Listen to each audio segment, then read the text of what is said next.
Number 10. Pressure to perform. In the Middle Ages, either partner in a marriage was entitled to coitus with their partners under any circumstances. It was called the marriage rite. This went both ways, and unless you were passionately in love with your partner and straight, this could be a nightmare. It was so sacred you could even get it on in a church and the priest would be like, "Yep, go for it." Failure to perform in the bedroom or anywhere was grounds for divorce, which was a huge deal at the time. Now, the first problem here is a lack of consent, but the biggest problem for men who weren't inclined to sleep with their wives was impotency. There was no sympathy for men in these circumstances. If a wife accused her husband of this, then the couple would have to undergo a bedroom trial, where a crowd of wise elders, mainly grandmothers, aunts, and mothers, would watch the couple in their bedroom for 3 nights. If you were rich, this was even worse. These trials would be carried out in public, in court.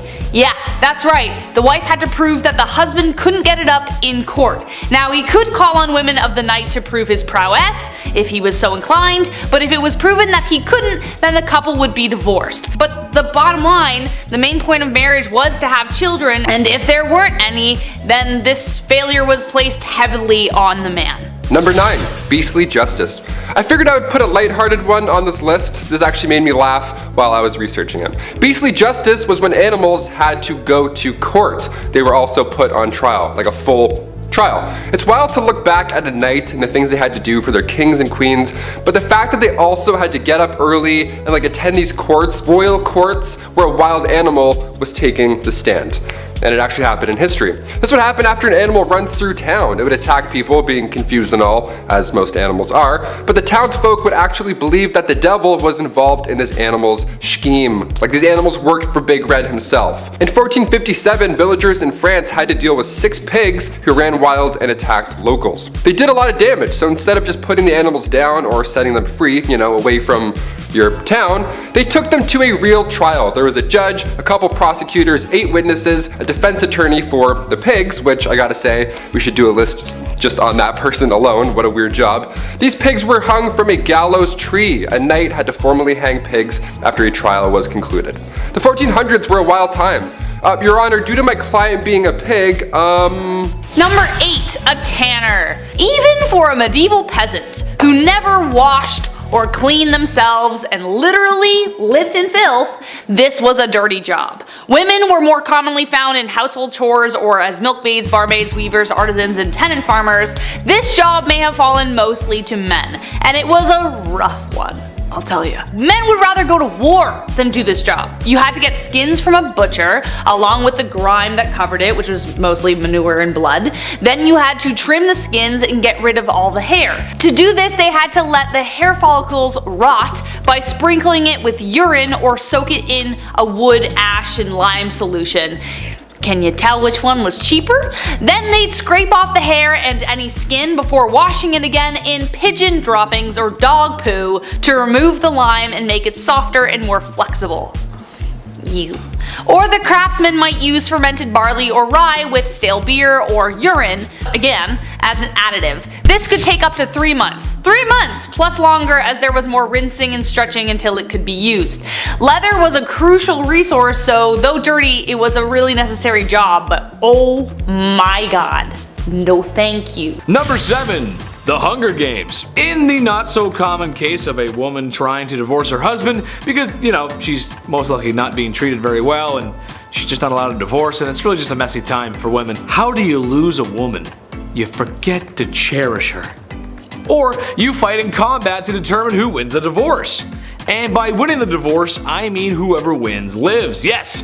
This was something that was actually done in medieval Germany. Basically, there's a little arena. Husband gets put into a hole to make it fair, I guess. There's a sack of rocks and a club, and then you just full send it and start swinging at each other. I feel like most divorces suck. Not that I would know, I've never been married, but I mean, come on, are the married people really telling me at home right now that they want to swing rocks and clubs at each other? I don't think so. Number 6. Gross. Genghis Khan, maybe the most down bad dude to ever get on a horse and do what he did. Well, maybe except Arthur Morgan, but he's not real, even though I wish that chiseled, handsome, rugged man was. Despite my daydreaming fantasies, I'm here to talk about a really bad dude, Genghis Khan. medieval conqueror and womanizer.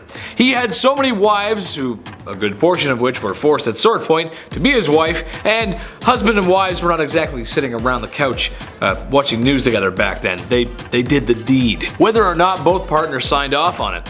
What I'm getting at is he had so many offspring that his DNA is still with us today. 0.5% of the male population on Earth are descendants of the Mongol warrior. That's over 60 million dudes. That's just insane, bro. Number 5, the moss. I ain't gonna come in here and tell you I know what it's like to be a woman or pretend I understand. There's been lots of great photos of humans that have been taken throughout history, but one that we miss for sure is when I was a kid and I learned what happens to women on those special couple days of every month. Not shock, just confusion. The look on my face, it was priceless. I wish y'all could have seen it. We got things mostly figured out now though, but think about the past. Medieval times, not an understanding time for ladies. There were just no products to help in that scenario. So, have you ever wondered what they did? I did. Weird thing to think, I guess, but oh well. Moss pads, yeah. Take some moss, you wrap it up in a cloth, bada bing, bada boom, now you're in business. Which actually is really smart when you think about it. I never would have thought of that, but I'm a dude, so I wouldn't think about that. I don't think about those big thinking thoughts and things sometimes. I'm just a big dumb guy. Number 4, witch hunt. This is also a time where if a woman speaks out of line, or does something to upset the feng shui of things, there's a good chance she will get labeled a witch and burned at the stake. This was becoming an issue because, well, it was becoming a witch hunt, meaning anything that was slightly not cool or basically anything people feared or disliked could be labeled witchcraft, and thus likely an innocent woman would be burned at the stake. I mean, it sounds like they had it down to a science, really. Woman does something crazy, we'll bring out the charcoal briquettes. No, see, that's not right. It's not like they could have done this amazing thing called investigate. You know, see if the woman was actually innocent or the claims that she was a witch because she wants to be paid a fair wage like a man. Doesn't really sound like witchcraft to me. Maybe don't be so hasty to bust out the pitch and torches. That's all I'm saying. Number 3, you gotta do what you gotta do. I know what it's like to be down on your luck. Trust me, it sucks. It's not fun. But you budget, save, and work hard. You'll be back in the black before you know it. Women of medieval times got up and went to work. The kind of work a lot of women were forced to do because of circumstances. The oldest profession in the book, selling booty. It's been happening since day one and it won't be going anywhere soon. Now, I'm not here to condemn that kind of work. And funny enough, in medieval times, it was considered to be an actual profession. I just feel if you're gonna be in that line of work, it should be your choice. I'm a Las Vegas kind of guy. I love gambling, boozing, and the freedom to do what you want after strolling out of a casino after too much drinking and gambling. If you know what I mean.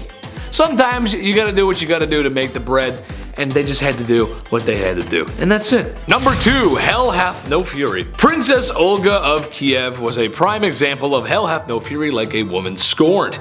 Long story short, her husband was torn apart by trees. Some gruesome stuff. It was actually, if you look at it, it's not nice. So like the Sith on its worst behavior, she plotted her revenge. When 20 men she deemed were all responsible for her husband's passing were coming into town, she had a large ditch dug where they were buried alive. That is so heinous. I can't even.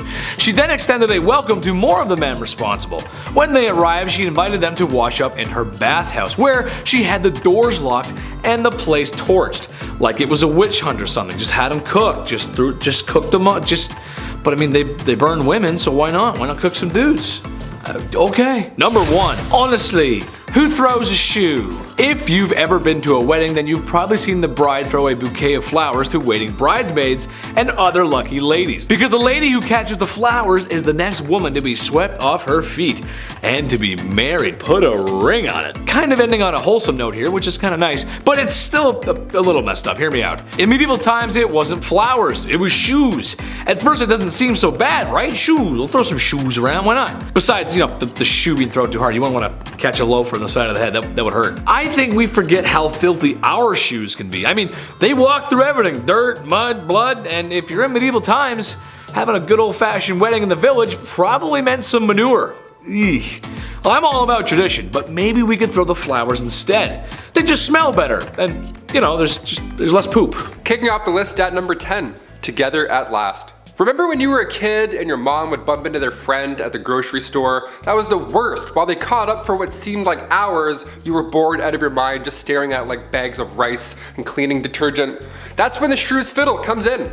Two women would be locked together, hands included, and face each other, all because they were too loud or they were arguing. These were used in the Middle Ages, most commonly in Germany and Austria, and the contraption would have 3 holes, one for each wrist and the third for your neck. Now sometimes they would attach a bell to these Shrew's Fiddles to alert the town that the victim was walking by, you know, in order to talk smack, maybe huck a tomato or two.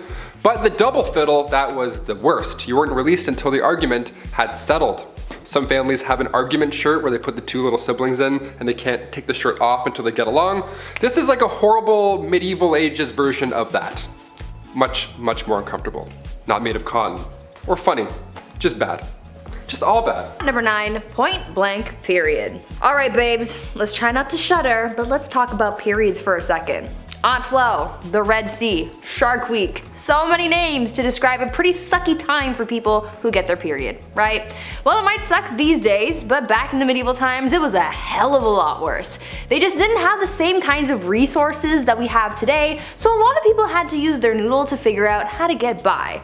Period products weren't really a thing back then, so people had to get creative. They would use rags or other linens to fashion a pad, but underwear also wasn't really all that popular yet, so they had to find a way to keep things in place. They would also sometimes fashion a makeshift medieval tampon of sorts where they would wrap cotton fabric around a twig and shove it up their hoo-ha. Sounds mighty uncomfortable if you ask me. Some people would also seek out bog moss because it was remarkably absorbent, so they would make their period products out of that sometimes too. This type of moss garnered the name blood moss because of its use in treating wounds and use in period products. For other people who just couldn't create these kinds of things, they would just resort to wearing red the whole time, so everything just kind of blended in. Menstruation, but make it fashion. Number 8, the ducking stool. This next one requires so much effort as like a team. I can't believe this was a real thing. The ducking stool was made to punish women involved in sexual activities. How dare you? Shame. Men were punished too, but if we know anything about history, it was mostly women who had to put up with this shit. There was first the standard ducking stool, so women would have to sit in this chair, strapped down while sitting outside of their home, or they were carried down the street. Humiliation at its finest. The town would be like, they had sex, can you believe it? Let's take the day off work and embarrass them now. Losers, they're the losers. So stupid, so backwards. The second version of the ducking stool was essentially the same thing, only it was ducked into a river over and over and over again to cool her moderate heat. At least that's what French writer Francois Maximilien Misson says. They should cool off all those angry villagers, if anything. I don't know, dip them in the river. They're the ones burning with rage because somebody who lives over there had sex once. It's really weird. Go home, relax. Number 7, being a knight. Being a knight, obviously it sounds cool. They have the sword, they have the horse, the flowing hair, they're saving the damsel in distress, all that jazz that you picture in your head. It actually sucked being a knight, a lot. First of all, chainmail. You know how heavy chainmail is alone? It's like 55 pounds, and that was underneath all of your armor. No way I could climb up on a horse wearing armor or chainmail. My knees would buckle. No thank you. Being a knight is something that starts when you're 7 years old as well. You would be given to a noble to learn for 7 years, and then at age 14, you would become a squire. A knight's intern, not an ideal job to have when you're 14, but okay. But if you stick it out for just 7 more years, then you become a knight. And then you can get your chest blown off jousting. Neat. All that time just to get rocked by another bigger dude on a bigger horse.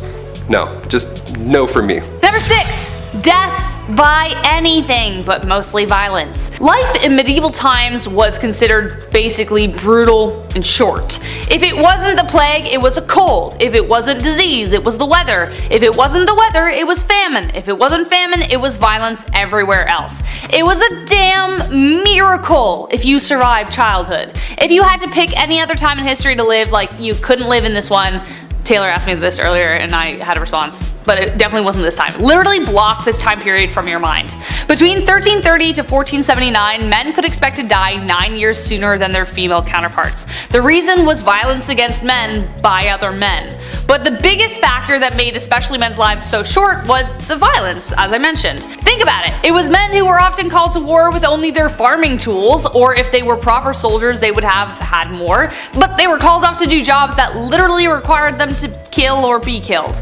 Homicide levels in medieval England were around 10 times higher than they are today. This isn't to say at all that women were excluded from this, they were mostly the victims of this violence, but there was a culture around men that expected them to take part in violence to the extreme. From drunken brawls, to duels, to playful sword fights gone wrong, torment, there was a lot going on. Male gangs were responsible for most of the mayhem as they were bolstered with the need to prove themselves. But also, if you were about to get mugged in an alleyway and somebody wanted to fight you, which was very likely because everyone was on edge, it was good to have backup. Number 5, rat catcher. As the name hints towards, rat catchers are one of the worst jobs you can have in and around a castle. As an important role, of course, like being a fool or a literal walking, talking toilet, which I'll get into later, but there needs to be a chasseur de rats. Chasseur de rats. I'm just gonna start calling myself that. Back in those times, rats and mice were the leading source of spreading disease. They didn't have city buses or, people walking around throwing bottles, and with these castles being big and dark, they were probably full of rats. Black rats were a common household problem, yuck, so in comes the well-respected rat catcher. These guys would sometimes try and use spells to get rid of rats. Wouldn't work really too well, but more often than not, that didn't work, so poison powders were the main trick of the trade. The most famous you probably heard of is the Pied Piper. He visited Germany, he arrived in this small town, and rumor has it this guy used a flute to drive all the rats just into the river. He does a musical performance and then exterminates all of your pests. If anything, he should be getting a bonus. But rather, the town insists they weren't even gonna pay him, so he used his flute to make everybody just go away and leave the town forever. What an OG. He's like, you don't wanna pay me? No sweat. Number 4, the Crusades. Just imagine this. Thick, heavy metal armor reflecting the heat from the sun back against you as you chug along the desert. Despite being in the Holy Land, this certainly sounds like hell. As I mentioned earlier, men were expected to go to war when called, even if they had no training or skill and maybe knew how to use a toothpick but had no idea what a sword was. For many, it was a death sentence, and the first Crusades were particularly brutal because you weren't only being called to war because of, honor, but you were being called to war because it was a religious thing. Getting there was awful in the first place, you might not even make the voyage. Then marches through the desert were long and hot, with soldiers constantly at odds with starvation, dehydration, disease, infection, the elements, and then of course, a spontaneous attack from the enemy. So you're exhausted and all of a sudden you have to be like, fighting somebody to save your life. There are even stories of some of them boiling shoe leather to eat it because they had nothing else. And after what we know of tanning, many crusaders justified their suffering as a part of the spiritual journey, so if you did fall ill to disease, you were just kinda left by the side of the road to die alone. Number 3, groom of the stool. Nowadays, assistants grab your coffee for you, maybe they answer some phone calls, keep the business running while you're off doing your other business stuff. Assistants are vital. The groom of the stool was quite vital when it came to the king. Created by King Henry VIII, the role was to assist the king's bowel movements. Yeah, you had just a box with you that you carried at all times, little opening lid, smelled horrible, and you would literally follow the king until he needed to use you. Yeah, porta potties weren't a thing, and there's no way you're going to catch a king in the woods. In fact, you won't even catch a king wiping his own behind. That was also reserved for the groom of the stool. Lucky you. And this stool, you would have water, towels, a wash bowl, the whole setup, and you're probably thinking, Taylor, which poor soul had to be stuck with this role? What must you have done to deserve such a punishment?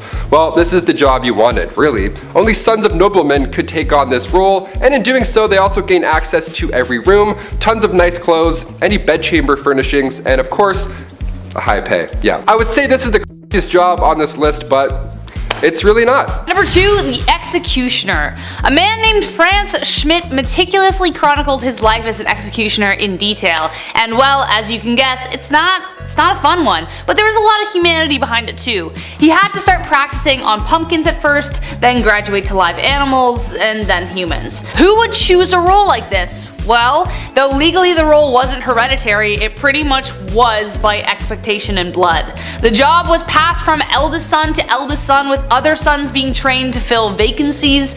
Daughters of executioners married sons of executioners, so the position would continue. As most people saw this as a pretty undesirable profession, it was difficult to keep anyone at their post, so the job fell to the men who inherited the axe, as it were. So Not legally, but it was. This cycle of executioners created something called executioner dynasties across Europe. The existence of these dynasties meant that men were trapped in this cycle of employment and had few other opportunities to work. It also meant you had a very lonely life, as people who associated with death weren't people anyone liked to hang around. And number 1, the gong farmer.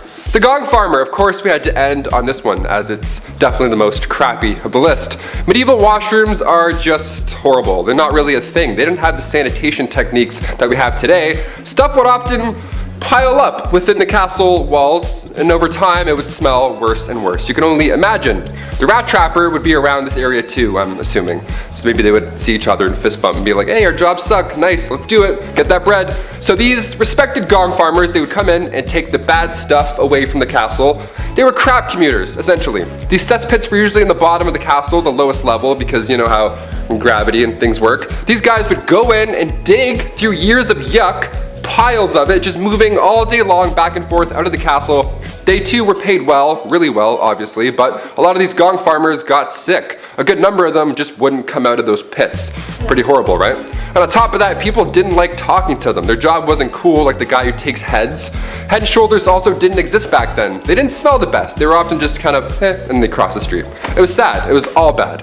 Hashtag all bad. Number 10, property. It should be no surprise to anyone watching this today, but women's rights and the treatment of women was not everyone's priority in the medieval ages.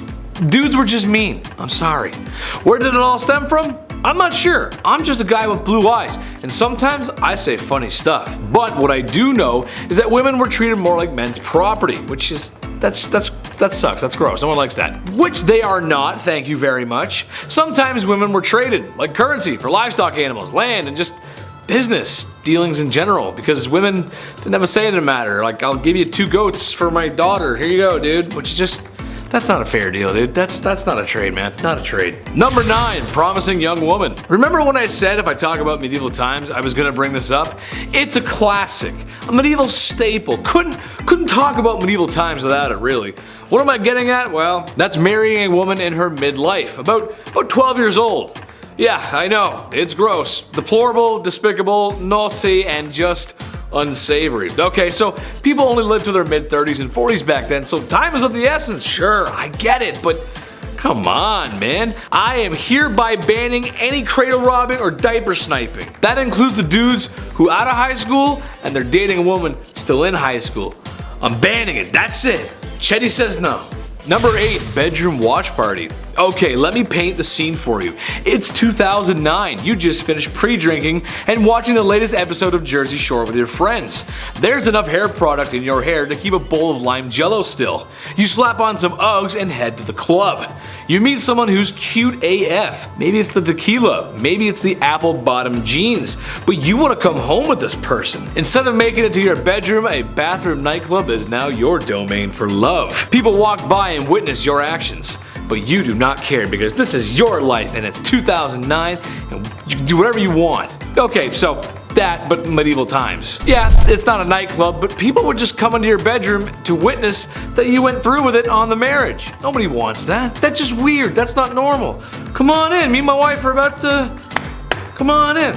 At number 7, Satan's incarnate. Back in the medieval age, women were very much oppressed and incredibly misunderstood. I mean, they thought so many women were witches, and as time went on, the criteria for diagnosing a woman with witchitis or whatever got bigger and bigger to the point where literally any woman could be accused of being a witch for the most BS reasons. Back then, people thought that women were Satan's incarnate, and so they were predisposed to sin, and therefore, they had to be witches. Logic, not quite present, but go off, I guess. There were 4 reasons why a woman could be considered part of the devil's posse. 1, because it was believed that women are foolish and gullible, which is why they turned to magic.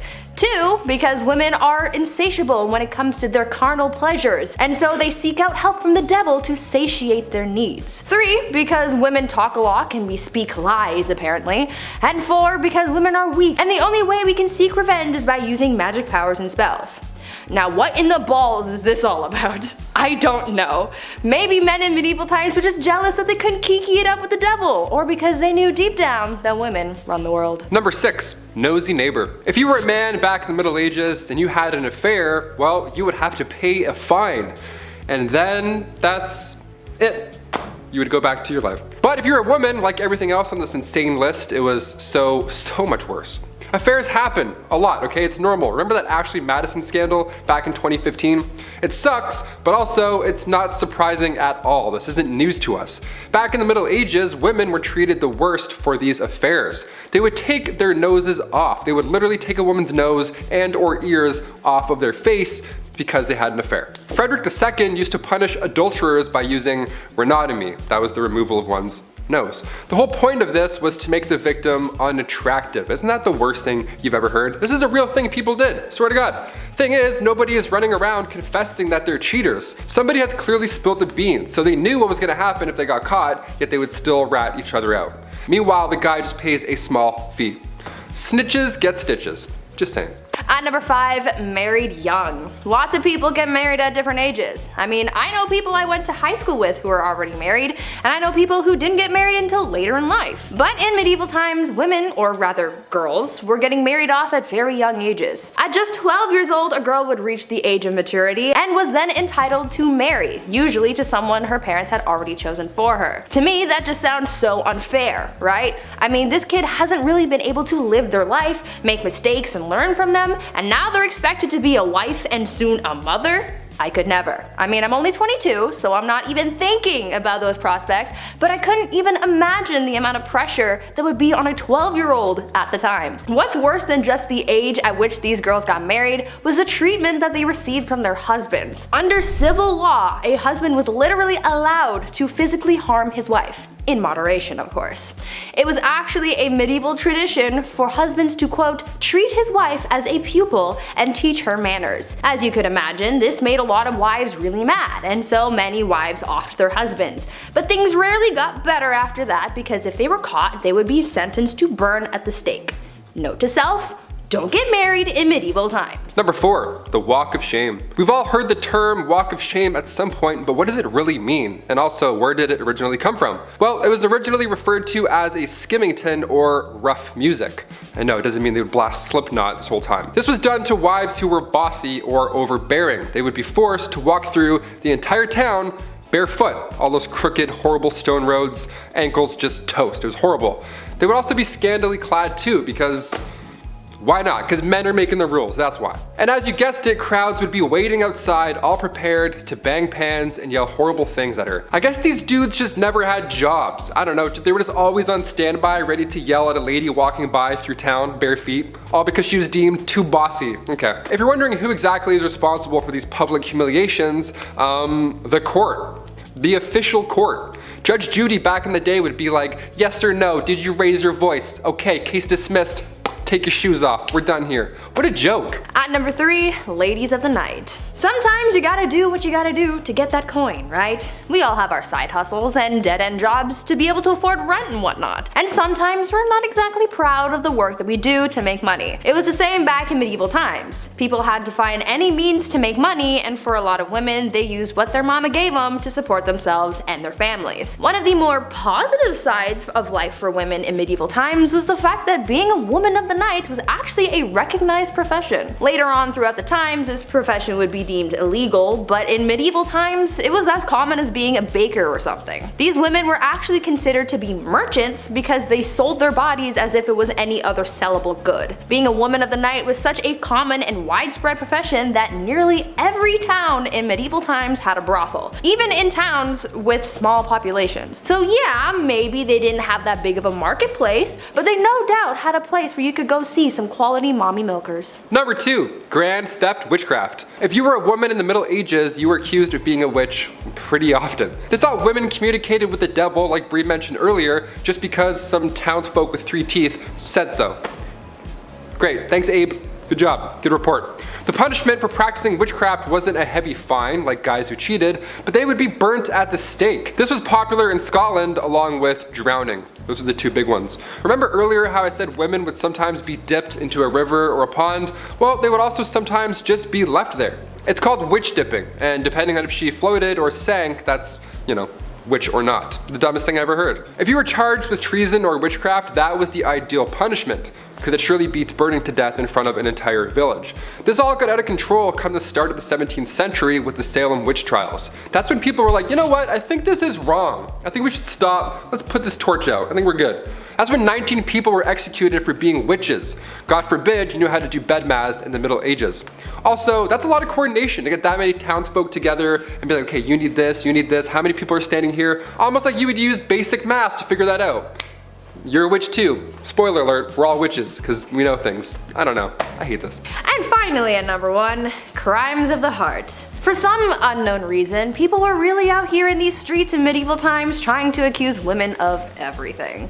Witchcraft was a common accusation, but the other common crime that women were often accused of was adultery.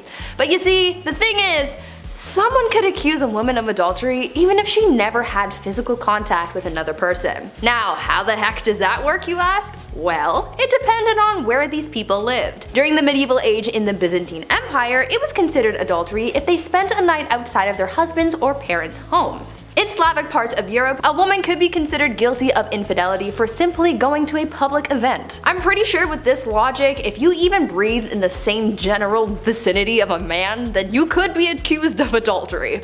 I mean, what the F is that up? The only bright side, I guess, is the fact that when it came down to punishments for adultery, men usually got the worst punishments in comparison to women. However, they would be accused of this crime way less often than women, so I guess in a way we still got the short end of the stick. Damn it. Kicking off the list at number 10, leave. One of the first things you'd want to do if you magically were able to travel back to the Middle Ages is come right back. Yeah, it's not knights in shining armor and drinking unlimited IPAs in a heated cot. It was the Dark Ages. It sucked. More often than not, if you lived through the Middle Ages, you never left your village. Because where would you go? The world is also dark and dangerous. Nothing's built yet. You can't warm up in a coffee shop until your Uber arrives, right? Most travelers just slept outside or under some bushes. Records from that time show that the average person didn't travel in their entire life. The rest of this list should also explain why. Number 9, forget a watch. It's pretty easy to find out what time it is today. You can check your smartphone, you can check your watch, you can check your smart watch. We have everything. We don't even have to adjust the hours anymore during daylight savings. That's how easy it is now. You don't even notice anymore. You're like, why is it all of a sudden? Oh, got it. Apple, so good. Back in the Middle Ages, obviously it was harder to check the time. Minutes didn't even exist yet. Yeah, that tripped me out when I was reading this. The day was divided by 7 long hours. They used water clocks, sundials, all that jazz, but none of them could really tell time to the minute. That long ago, the idea of a minute wasn't a thing. Christian monks were on a tight schedule for work and prayer, so they were actually the first recorded timekeepers in medieval Europe. Imagine being referred to as a recorded timekeeper. What time is it? I'm like, 8. They're like, yo, he's good. Let's get the f out of here. This guy's so good. Even so, the length of those hours depends on what time of year it is. Winter and summer months matter. As a Canadian, let me tell you, these dark, cold winters really do suck. It gets dark at like 4 p.m. now. Finish work, I'm like, well, I guess I'm going to bed. I don't know. Number 8, forget a mask. The plague made a mark on humanity in the Middle Ages. Back then, they didn't wear a mask and social distance. When Europeans were hit with the Black Death in 1348, fleas carried by rats were mostly to blame. Around 1/3 of the population was killed, and it was easily contracted. One sneeze later and your lungs are filling up with liquid. Life expectancy in the late 14th century was 20 years old because of this thing. There was little to no knowledge about germs or how they were spreading, so you'd be in the middle of a literal plague. There'd be bodies lying everywhere, people are dumping their doo-doo out windows, be like, oh, good evening, madam, and then you'd inhale. So if you're gonna live in one region, one city, and one house your whole life, naturally it would be a dingy shack. because peasants' homes were small, often just made up of one room. They were constructed of wattle and daub, a type of method of constructing walls in which vertical wooden stakes, or wattles, are woven with horizontal twigs and branches, and then daubed with clay or mud. Then they'd have a thatched roof to boot. And if they're well constructed, these bad boys could be waterproof and stand for a decent amount of time. But they required upkeep, and not everyone can afford that, especially seeing as it's essentially paper mache, twigs, and mud. You really had to stay on top of this. Inside of a hut, a third of the area was penned off for animals, which lived inside with the family. I know people that complain about the smell of a cat litter box. My guy, you could have had a whole donkey living next to the kitchen sink. Chickens, cows, pigs. Then, to really complement the mildew smell of rotting roof and the stink of sweat and feces covered animals, a fire burned in the hearth in the center of the hut so that the air was permanently eye-wateringly smoky. Furniture was maybe a couple stools, a trunk and bedding, and a few cooking pots. Beds were a thing, but they weren't very great. And don't forget a couple of dirty chamber pots kicking around the room. We may have discovered a new homing style, you guys. We could call it medieval open conceptualism with minimalism aesthetic. And when it's time to get your kid out of the house, you hook them up with an apprenticeship. The freaky Greekies weren't the only ones tossing their kids at other adults saying, here, take this and raise it. However, unlike the Greek apprenticeship, which came with some strings attached, as explained in the recent Top 10 Reasons Why Living in Ancient Greece Was Impossible video, the Dark Age apprenticeship was truly and solely about work. But nobody said it was good or fair work. From the midpoint of the Middle Ages onward, master craftsmen were permitted to employ youngsters for free so long as they provided them with food, lodging, and formal training in their specific craft, which would undoubtedly elevate their status in the society. But getting through an apprenticeship was hard as hell. First, nobody said the food had to be quality, so rations often sucked and apprentices could effectively starve. But then there was the fact you could just get beat up by your master at any time,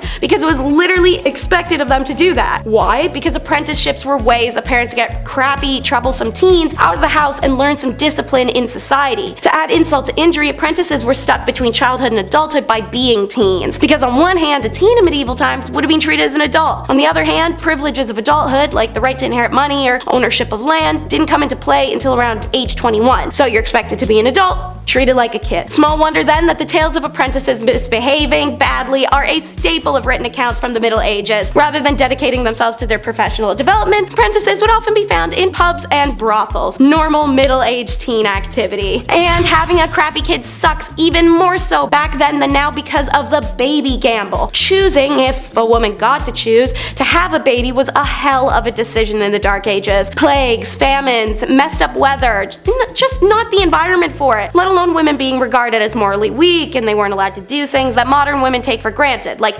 getting a job, deciding who to marry, having opinions, wearing pants. Your only two options were to become a nun or marriage. No work, no single living in the country, you get two options. And even if you weren't the most devoutedly religious, none was safer, if not a better option. Childbirth and pregnancies would kill 1 out of every 3 women in the Dark Ages. Compare that to today's maternity mortality rate as 1 out of every 0.028% of women. The fact that the female population now is significantly more equal in numbers to men in comparison, I think the choice is spectacularly easy. According to the Raven Report, childbirth in the Middle Ages and the Tudor period were so dangerous, royal women were encouraged to write out their last will and testament well in advance to giving birth. Just imagine adding that to the baby to-do list under decorate nursery and sew onesies. But on the flip side, some men weren't exactly capable of popping out babies, thus the impotence trials. Modern time has counseling, understanding doctors, and little blue pills. All sorts of resources to help men with that issue. But the Middle Ages? Whew, don't expect any real sympathy, not from wives or the whole community. Conjugal duties are taken hella seriously, partially because everyone was frisky and they're locked into having just one person for the rest of their life. And it wasn't just men who had the right to ask their partners to perform. Wives could also demand intimacy, and failure to provide, well, buddy, you're getting served. And many recorded cases of women being granted divorce due to their husband's intimacy exist to prove it. And they were carried out in public. Whole Judge Judy style throwdowns to called intimacy trials where accused man was expected to perform in front of the jury. To be granted a divorce, the woman had to prove her man was unable to perform, which wouldn't be shocking when you have an entire village watching with bated breath, even if it wasn't an issue before. Don't worry, a dude could save himself the shame of an annulment by calling on special witnesses such as working girls or other women from the past who could attest his manly prowess. Any medieval lady capable of putting her husband through such a humiliating ritual was almost always from a wealthy family. Lawyers and expert physicians didn't come cheap, but at the end of the day, men were literally able to cut our faces off in public or throw house in a fire alive for not baking bread right, so guys, I don't really think you can complain about this too much. Laws like this are one of the many stupid details that could have you randomly imprisoned.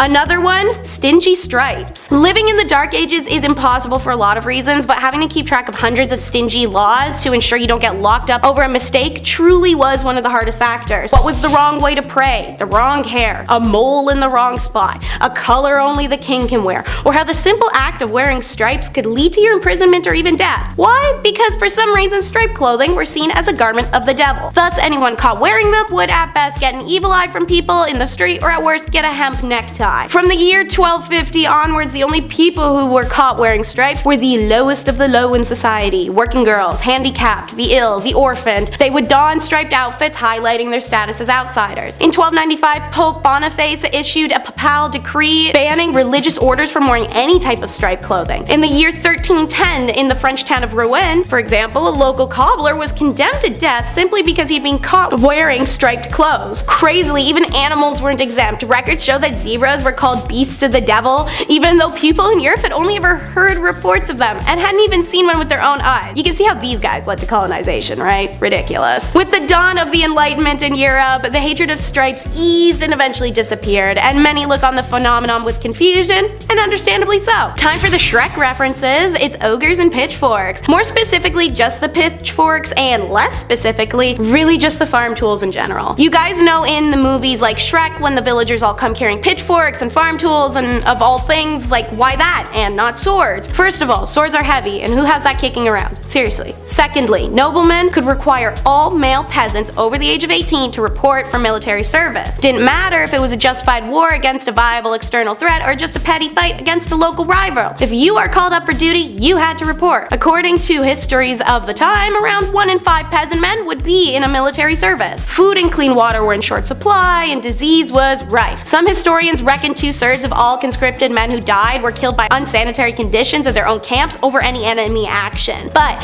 peasants were required to bring their own weapons. Moreover, they would rarely receive anything more than rudimentary training, so they're sent to war unprepared and ill-equipped. Thus the thought process, well, if this tool works on my farm, for this, it'll work for that. So, what really sucked about military service in medieval times is how little was in for it for you. These days, joining the military can be a way of learning a trade or generally improving your lot in life. Not so back then. Feudal lords were fearful of their peasants getting too powerful, so you're once a farmer, you're staying one. If a peasant soldier got too skillful on the field of battle, there were several cases of them ending up mysteriously dead. It's like getting a Journalist of the Year award from the CIA. And finally, it wasn't just living that was impossible, but death sucked too. Alright, so evidently, whether from this video, others, or general universal knowledge, Dark Ages was pretty grim reality to live in. It's short, dirty, desolate, and brutal. But when it wasn't short, it was somehow worse. See, anyone over the age of 50, which was a crazy age achievement at the time, was deemed elderly. Unlike other cultures existing at the time, elderly in Europe are not even close to revered or respected. You didn't get to retire, having to pay your own way and continuing to work until physically you simply couldn't. Then, yeah, after that, you're really just a burden. Your own kids are side-eyeing you and everyone's asking you why you haven't died yet. What's the big hold up here, guys? For many, death was the only real chance to escape from everyday hardships or working the fields and trying to get enough money and food to survive. And when that finally happens and you pass through and rejoin the energies of our earth, you will finally find your peace. Yeah, no, psych, that still didn't happen. According to some research in Europe during the Middle Ages, massive 40% of graves were disturbed. Now, this wasn't like grave robbing during the Enlightenment. There were no university medical schools paying good money for fresh corpses to study. Rather, most cases of grave disturbances were run-of-the-mill theft. Often people would be buried with a small selection of their possessions, perhaps a favorite cup, a locket, a stuffed animal toy, or other such trinkets. In tough times, even some dead person's mystery grave junk might be enough to tempt a broke thief to dig someone up. However, this wasn't always the case. There's some even weirder crap too. Archaeologists in England have found evidence to suggest that in dozens upon dozens of quote, grave robbing cases, rather than looking for objects, those responsible bound and gagged the dead bodies and then left them like that. It seems like they're fearful of restless souls, or perhaps of the undead rising again. Who knows, they had a lot of problems back then. At number 10, watching consummation. Back in medieval times, depending on the century, weddings either meant a lot or meant nothing at all. If it was the early medieval age, then no one really gave a hoot about marriage, and I'll get to that later. But later, in the medieval age, marriage became a holy sacrament, and this sacrament had to be consummated. On the night of the couple's wedding, they would do the good old brown chicken, brown cow, boom boom pow, OMG wow, which could have been a positive or negative experience depending on circumstance, but it was also a little weird because there would be people watching it all happen. That's right guys, after the ceremony and reception, people would follow the bride and groom up to the bedroom and be like, hey Joe, grab the popcorn, we're watching the live showing of 50 Shades of Grey. And Joe would be like, yo bet, and then that's exactly how it happened. Anyways, this was all done so that there were witnesses to the consummation, so that the marriage's validity could be backed up. So if anyone tried to deny that their marriage was legit, Joe with the popcorn would be able to back up the bride and groom and confirm that everything happened. Kinda kinky, kinda weird. Number 9, dowries. Today's weddings are so insanely expensive. I don't know if it's ever gonna happen for me, for that reason alone. But, you know, they kind of replaced the dowry altogether. But what was a dowry? It was a set of assets, money, material, goods, real estate that would be given to the groom once the couple united. The purpose of the dowry was to entice a groom to marry the bride if he wasn't already attracted to her. A kind of, we will pay you to marry our daughter kind of vibes. But it also acts as a kind of insurance for the bride. Should the marriage end in divorce, the husband is expected to pay it back. So yes, there were indeed take-backsies if things got really bad. Though considering divorce and annulments were rare and the money really never belonged to her, not the best rule to live by, but the groom would also pay something called the bride price or bride wealth. The groom was expected to pay a sum either in assets or money to secure a lady's hand in marriage. This implied security for the bride and their family. But yes, in both accounts, technically, a bride could be bought and sold for whatever price the family/groom deemed appropriate. So really just a marriage pawn. On number 8, shotgun wedding. Marriage and weddings back in the medieval ages were practiced very differently compared to today. Back then, people started getting married and having kids very, very young. Usually, girls would be married off as soon as they hit puberty, so around the age of 12, and they would start popping out as many spawn as possible because the high infant mortality rate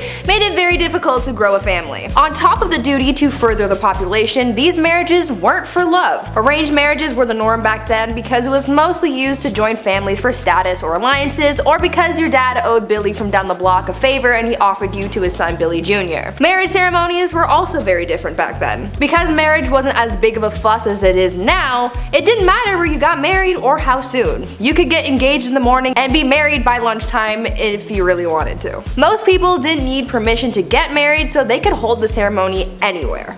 Marriage ceremonies could be held in places like pubs, in the middle of the street, or even in bed. Because of this, it made it really hard to know who was married and to whom until the 12th century, when it was declared a holy sacrament that must be observed by God. Well then, number 7, get married. Love is in the air, and in the dark ages, marriage was difficult to do. This was long before divorce lawyers came around to get every last drop of you. It was so easy that if you loved somebody, you would just announce that now you're married. Chris, we're married now. Isn't that crazy? That's how easy it was. Boom. No need for a priest, big celebration, paperwork? Who has time for that? Nobody likes that.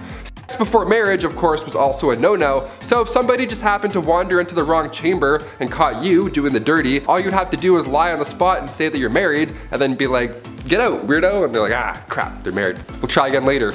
But more often than not, witnesses would be asked to be present when this marriage happened, because the sad reality is that guys would often go through all this, get in bed, do the and then deny ever agreeing to the union in the next town when he's shacking up with somebody else.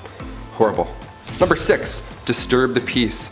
When the Toronto Raptors won the NBA championships here, the place looked like Gotham City. Buses were flipped, there was garbage everywhere, people went nuts. Well, it's a good thing basketball wasn't around back in the Middle Ages, because if you disturbed the peace in your local town, maybe you got too drunk, maybe an argument got too loud, maybe there was even a scuffle in an alley, an old 1-2. These situations that are common today usually end up with a slap on the wrist. They'll just send you in an Uber home or put you in the drunk tank. But do any of those things in the Middle Ages and you were locked up in the center of the town for an entire day.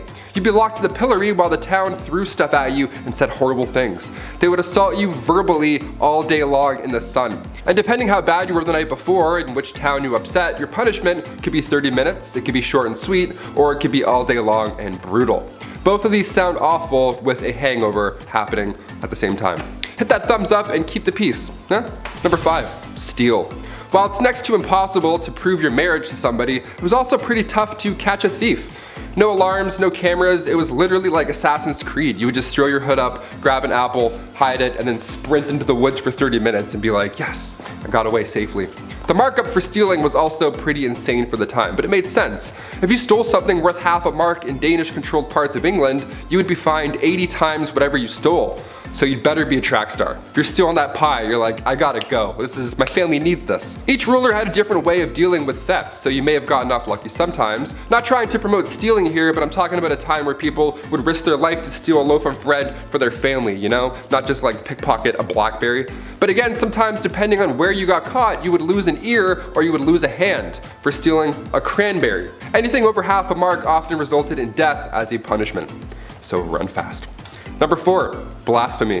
When the Catholic Church was running the show during the Middle Ages, you better have been part of the God Squad or else you're gonna join them, apparently. Thomas Aquinas wrote about blasphemy in the Middle Ages, saying that if we compare murder and blasphemy as regards to the object of those sins, it is clear that blasphemy, which is a sin committed directly against God, is more grave than murder, which is a sin against one's neighbor. On the other hand, if we compare them in respect of the harm wrought by them, murder is the graver sin, for murder does more harm to one's neighbor than blasphemy does to God. Yeah, that's what you gotta deal with if you went back in time. Good luck, hope you're religious. If you spoke ill of the church and had beliefs of your own, God forbid, pun intended, that was one of the most wicked crimes to date. If you were charged with blasphemy, your tongue was removed with hot tongs or pliers. Awful. According to the Old Testament, other punishments would include stoning or hanging. All because you said, I don't like him, I don't like that guy that does things. The way he's doing this, I'm hungry and I'm in pain and my family's dead. I don't know. Sorry. Blasphemy was common because you could accidentally do it, unlike stealing, you know? On my way to the studio today, I slipped on some ice, and let me tell you, if I was in the Middle Ages, I would have been charged twice before 9 a.m. Number 3, live in the city. Okay, you may grow up wanting to live in the big city, the Big Apple, the city that never sleeps. Whatever pulls you to the city, it would have been a lot different back then. Living in the city sucked. It was actually preferred to live in the countryside in the middle of nowhere.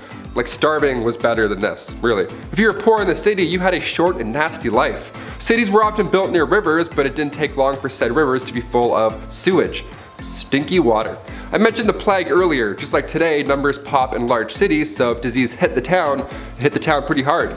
Just constantly wiping out these packed crowds over and over. And maybe you're a fan of the nightlife. Maybe you wish you were able to hit up these local medieval taverns, have a ye old IPA, ale, whatever the hell. It wasn't even that fun. Curfews were strict, and if you were caught outside of that curfew, the odds of your drunk self getting robbed would be pretty high. Also, cities had public bathhouses too, which sounds nice, but again, during the Black Death, maybe let's not take a dip today. Let's just wait. Let's just wait a week. Number 2, wear stripes. On Wednesdays, we wear pink, but we never wear stripes. Medieval Europe, if you were caught wearing stripes, maybe you're trying to make a fashion statement, you could literally end up dead. There isn't a gang of mimes that will silently take you out if you wear their colors. No, stripes in medieval Europe was seen as the devil's clothing. There are accounts of real people getting arrested for wearing stripes. That's it. Where and when this began, it's hard to pinpoint, but in 1310, in the French town of Rouen, a cobbler was sentenced to death because he decided to wear stripes that day. It was a big deal though. It wasn't a law that changed depending on what town you're in. It was bigger than that. In 1295, Pope Boniface VIII banned religious orders from wearing any type of striped clothing. So it wasn't like, oh, this town's cool, you can wear stripes here. It's like, no, you're the devil. Bye. And finally, number 1. Witchcraft. Whenever we think back to the Middle Ages, it's hard to forget that we once would accuse others of being a witch. It's like 5 plus 5, I think that's 10. We're like, how did you know that? You're a witch. You're definitely a witch. They would accuse animals of witchcraft, wizardry. No better sous chef than a golden retriever, just mixing up some potions. To be fair, Air Bud played like 9 different sports, so I don't completely disagree on that thought. But cats? What's a cat doing with a cauldron? On the official list of victims from the Salem witch trials, 2 cats were accused as well as 2 dogs. If their pet was behaving strangely, it must mean that they're working with witches in the middle of the night. Nothing to do with the poison rye just all over the floor. It's For sure, part-time witch. Villagers believed that witches traveled at night not by broom, but by riding on the back of your furry friend. And it also wasn't just dogs or cats. They thought witches rode pigs, wolves, dogs, even turtles. Imagine a witch riding a turtle. I'd be like, I'm good, I'll beat you there. Even so, if you were convicted of being a witch, you had to confess. If you confessed to being a witch, your life was spared, and oddly enough, if you refused to confess, then you were executed. In the meantime though, being a witch and all, your head was being dunked in water, you were sleep deprived, these horrible torture methods were used until you were so broken that eventually you just admit to being a witch. You're like, fine, me and Airbud, we witch it up, happy, and then you're fine. If you were suspected of witchcraft, you also had to get naked in front of all these creeps while they looked for the devil's mark. The devil's mark being a birthmark, or a mole, or freckle, blemish on the skin, whatever. All signs of making deals with the devil, apparently. This thing I would have gone to jail for sure for this one. I would have been dead for this, that's huge. Number 10. The kitchen. Now that you've got your appetite, let's talk about the kitchen. Major kitchens of the castle usually had to deal with providing at least 2 meals for several hundred people every day. As you can imagine, this is where the work would be put in. By a large staff too, usually in the hundreds. So you're sweaty from working and surrounded by a bunch of other blokes. Sounds pretty awful. But you didn't take into account the amount of heat. The guidelines on how to make enough food for a 2-day banquet include the chief cook having to at least have 1,000 cartloads of good dry firewood and a large barn full of coal to keep the fires going. It's spicy in the kitchen, let me tell you. Number 9, the main hall. The idea of a standing army wasn't exactly a thing during the medieval period, so what you would have is your knights or castle soldiers. And unless there was a barracks, the main hall would often convert to have a bunch of cots in it where these soldiers would sleep. It could also be where your guests might stay, and even your servants if you didn't have a room for either of them. And then it became your dining room. It was also your party room, and your courtroom. It was honestly a pretty versatile room, so much room for activity. You could probably imagine the amount of tomfoolery that happened here though. A large group of sweaty men and women after a feast, and they don't have to walk home because they are staying the night. Nice. Number 8, the pooper. The title says unholy, but this room's main purpose is to have a hole. A hole for people to sit their little keisters down on and drop the kids off. Sometimes down a nice long shaft through the castle that went straight to the cesspit or to the moat. If the moat was a room, I'd probably include it on this list because, yikes. A toilet isn't something you'd actually find in most medieval castles. There are easier places to do your business outside. The garderobe is basically a tiny little closet-sized room with a hole in it for this sole purpose. But they were also used for storage, like when you had visitors. You gotta put their coats and cloaks somewhere. Why not next to where Steve is trying to go potty? Number 7, no objections. So obviously, with a lot of people marrying willy-nilly, a lot of marriages mostly made people miserable. Maybe. Enemies to lovers is my favorite book trope, so who knows how spicy things actually got. I hate you, I love you, next day, I don't know. But the famous line, speak now or forever hold your peace, only got introduced in 1215 to try and flesh out drama before they couldn't go back. In the Middle Ages, drama, discovered after marriage vows were exchanged, caused major problems since divorce wasn't easy or, accepted. Maybe we'll get to that later. For instance, Joan of Kent, who was known for marrying Edward the Black Prince and mothering Richard II, had a secret marriage when she was 12 years old. She didn't get approved. In her early teens, she was married to an aristocrat, but the secret marriage was discovered after 8 years. The papal court had to overturn it and return her to her knight. He died 11 years later, and it was after that that her cousin Edward married her. Wouldn't it have been nice to know that little detail before she married the aristocrat guy? Yeah, probably. Would have saved a lot of heartbreak. Hence why the speak now or forever hold your peace was introduced. At number 6, shoes! Back in the days of old, shoes were apparently a huge staple in society. They were pointy and weird and expensive and complicated and were even integrated into marriage practices. During the wedding ceremony, it was a tradition for the father of the bride to take one of the bride's shoes and give it to the groom. The groom would then tap the bride on the head with the shoe in a token of his authority. But the shoe traditions don't stop at bopping people on the head like little bunny foo-foo. You know how these days there's a tradition of throwing the bouquet at weddings, and apparently whoever catches it is the next to get married? Well, that tradition sort of came from the medieval tradition of throwing shoes at weddings. Instead of throwing flowers, brides would throw shoes at their bridesmaids to determine who was next to walk down the aisle. Now this whole bride throwing things idea has failed me before because I caught a bouquet once and I'm as single as ever, so so maybe someone needs to chuck a shoe at me or something this time. Please. Number 5, the bedroom trial. So divorce, again, wasn't a thing. On the upside of dying early, it potentially meant that you weren't locked in a marriage for too long. If the marriage did end, it wasn't a divorce, it was an annulment, which was very expensive. A common reason this happened was due to consanguinity, which was close relations by blood or marriage, which was forbidden. Other grounds would be adultery, leprosy, and impotency. Also failure to concede to the marriage debt, which was the obligation for both spouses to engage sexually. It actually didn't matter where this happened, you had to do it even if it was in a church. It was a big deal. Enter the bedroom trial. Court cases from the 14th century show records that bedroom trials took place that would determine whether a marriage should continue.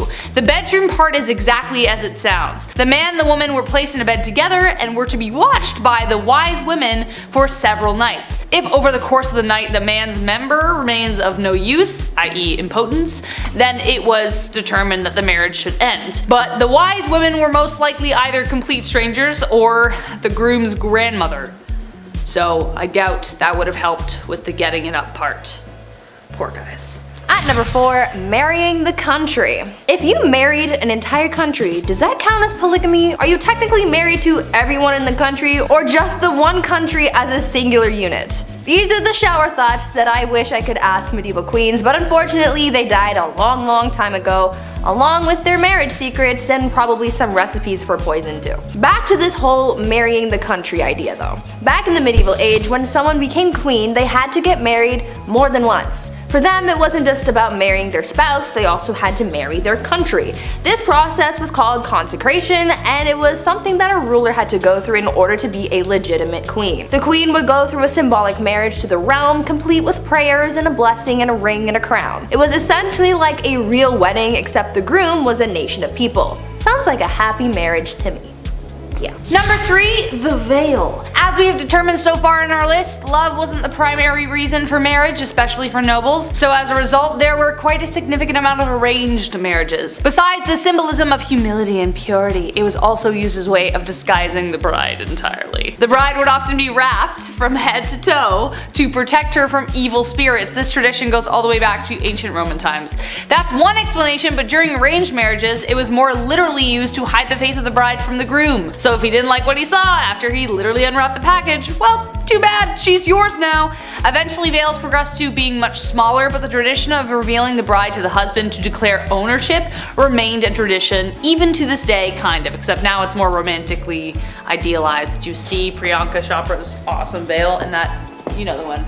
At number 2, long distance marriage. You know how during the pandemic people started having Zoom weddings? Well, in a way, people have been doing something similar since the medieval ages. Back then, a lot of weddings were simply for political reasons, and so a big ceremony was rarely needed. So when two people from different kingdoms were getting married, they didn't necessarily need to be there for the wedding. Instead, they could send proxies and have someone marry their new spouse on their behalf. This would be the legal binding of marriage, you know, the paperwork side of things. But once both parties could finally meet in person, then they would hold a second ceremony with all the pomp and circumstance that you would expect. And yes, it still included the whole watching the consummation thing.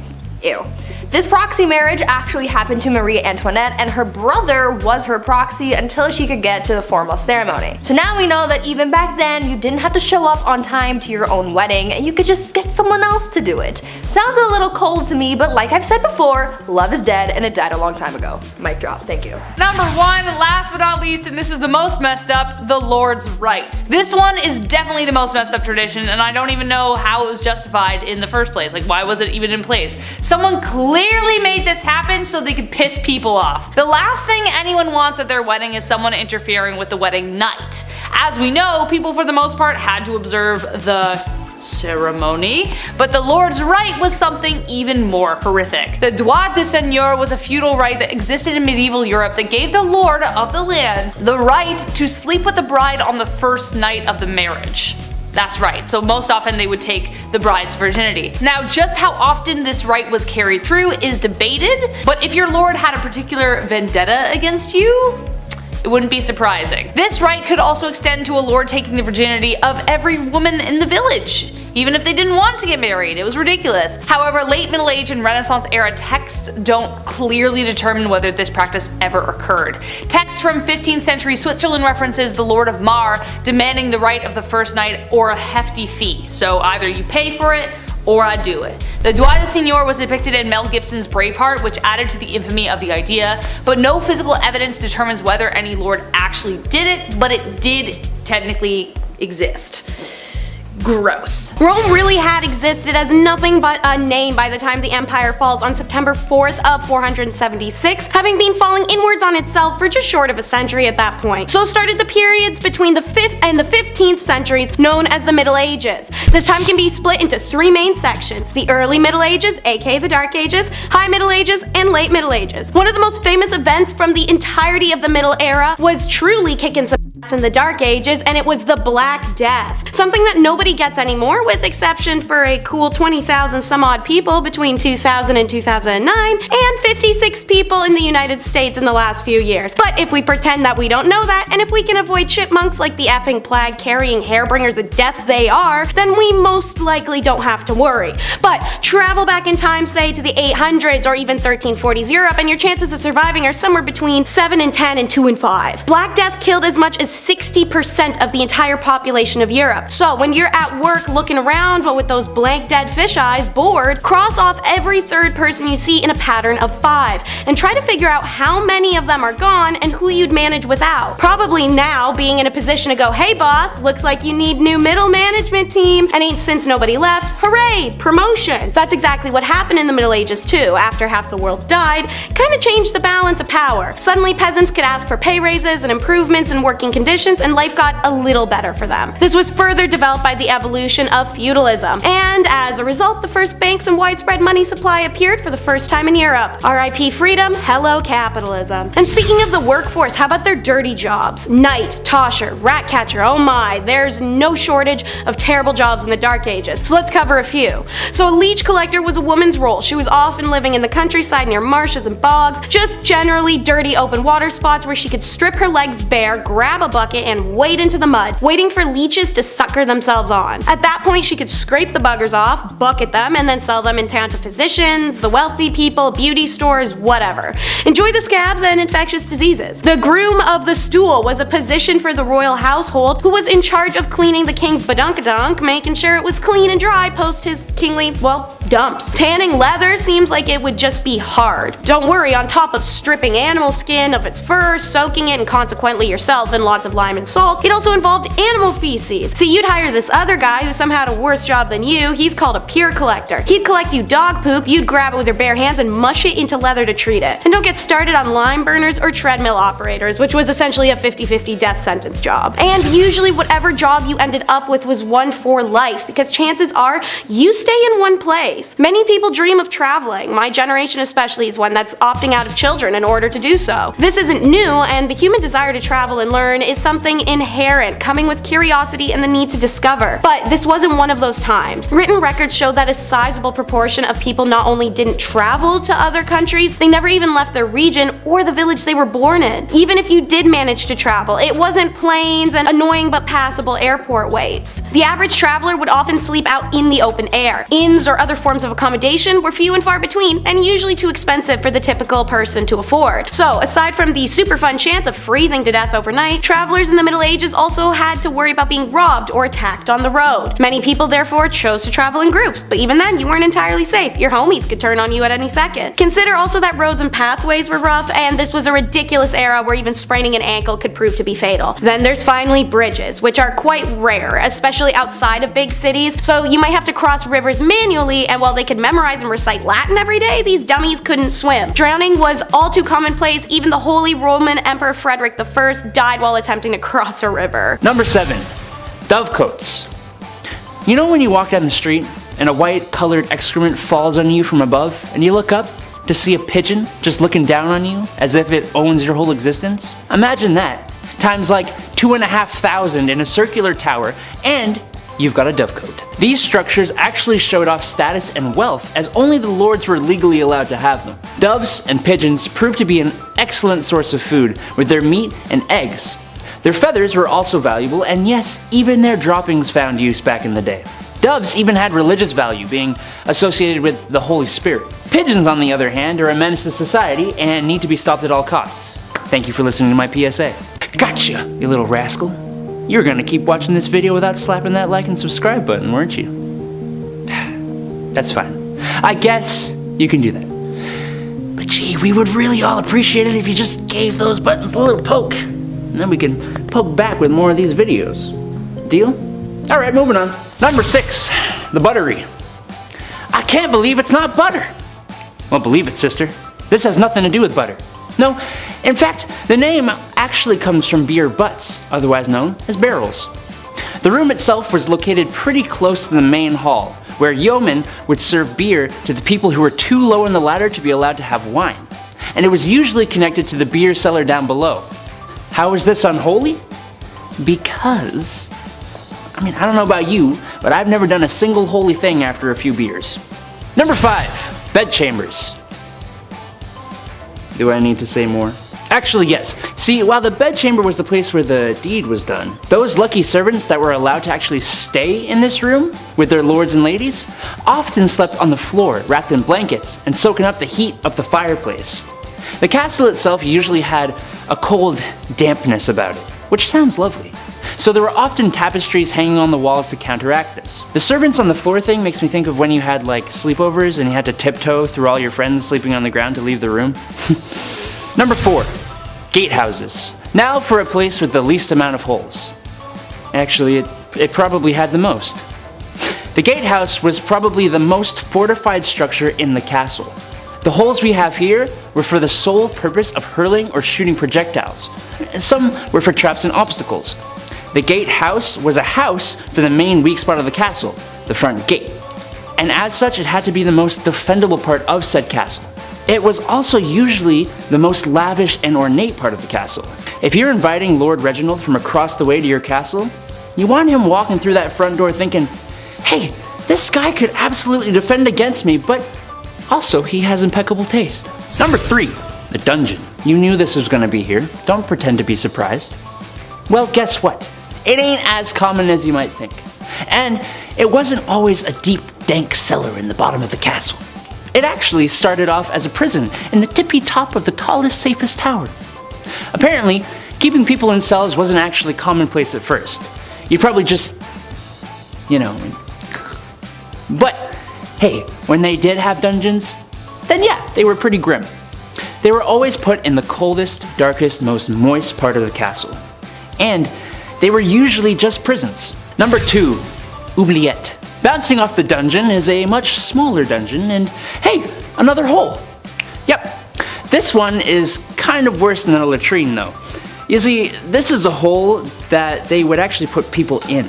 Imagine being put in a hole in the ground, where it was too small for you to actually sit down, with a trapdoor on top, too high to reach. That's an oubliette. The word oubliette is actually from the French word to forget, which is what they'd do. They'd put you in this hole and then forget about you to die. Lovely, right?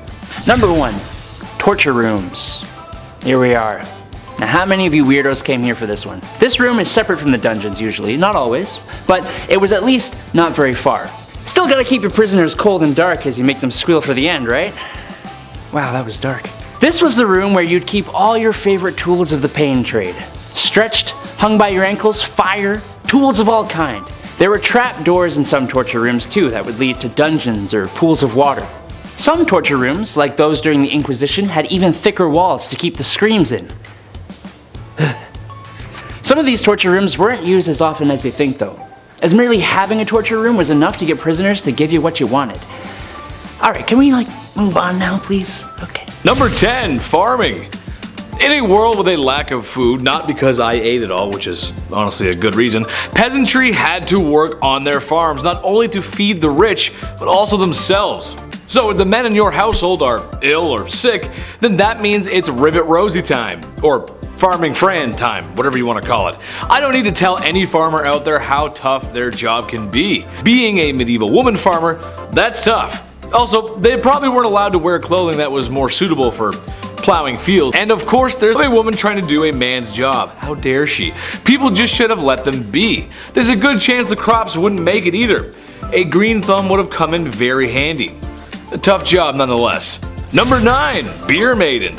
This one goes out to any woman who's ever had the pleasure of working at a certain restaurant that's fixated on women's chests. You know the one I'm talking about.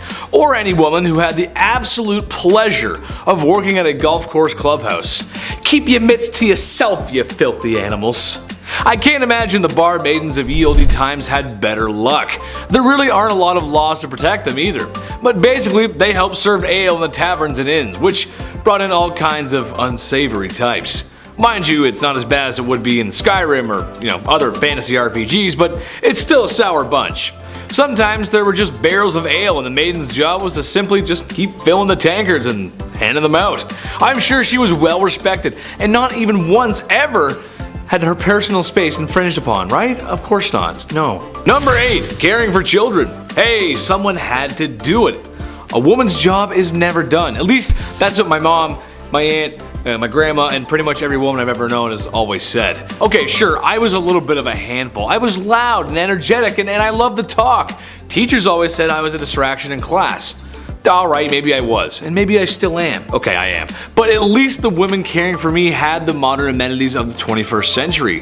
A fridge full of fresh food, washing machines, cars, and a solid structure with 4 walls. So you can imagine if you had to deal with a kid like me back in ye olde times, just with none of the nice stuff that makes life today a lot of fun. Ye olde Chetty running amok.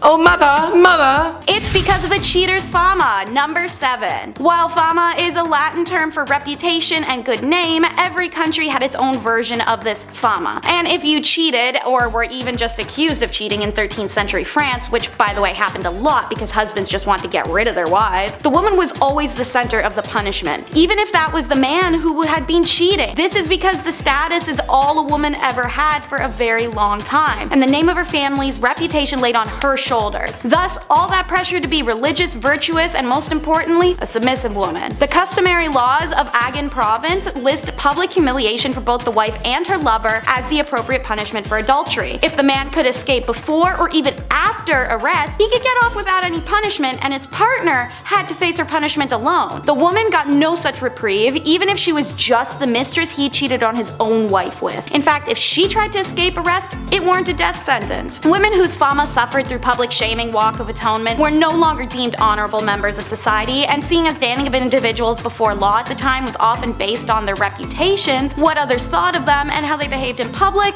she'd be left, as I said, homeless, familyless, and dejected. For my Game of Thrones people, think Cersei. Number 6 is no protection. Get your mind out of the gutter. That's not what I'm talking about. I mean, there's no protection from capital punishment. While civil laws were easier to work around by just getting married alone, you can borrow money or property, you can buy things that you couldn't before and sign contracts, the criminal law didn't bend to a married woman, as she faced the same penalties as an unmarried one. Now, there are technically one exception: pregnancy, but only because it could potentially be a boy, which is insane. Additionally, all women were exempt from certain torts, such as the breaking wheel. But man, when a woman got capital punishment, it was the one and only form, and it was the most brutal and painful one: burning at the stake. By the way, they claim this was the only and the necessary option of execution for a woman, as it's a preservation of female modesty. Apparently, other forms of execution were unbecoming of a woman. Although there may be some truth to this wild justification, modern historians have rounded it down to just misogyny, as well as a deep-rooted suspicion and dislike of women as the root of this execution decision. Essentially, when given the opportunity to punish a woman, men went ham for it and wanted to see her suffer as much as possible. So women experienced the worst executions of the Dark Ages. Number 5 is why women want to stay in religious favor. In medieval Europe, a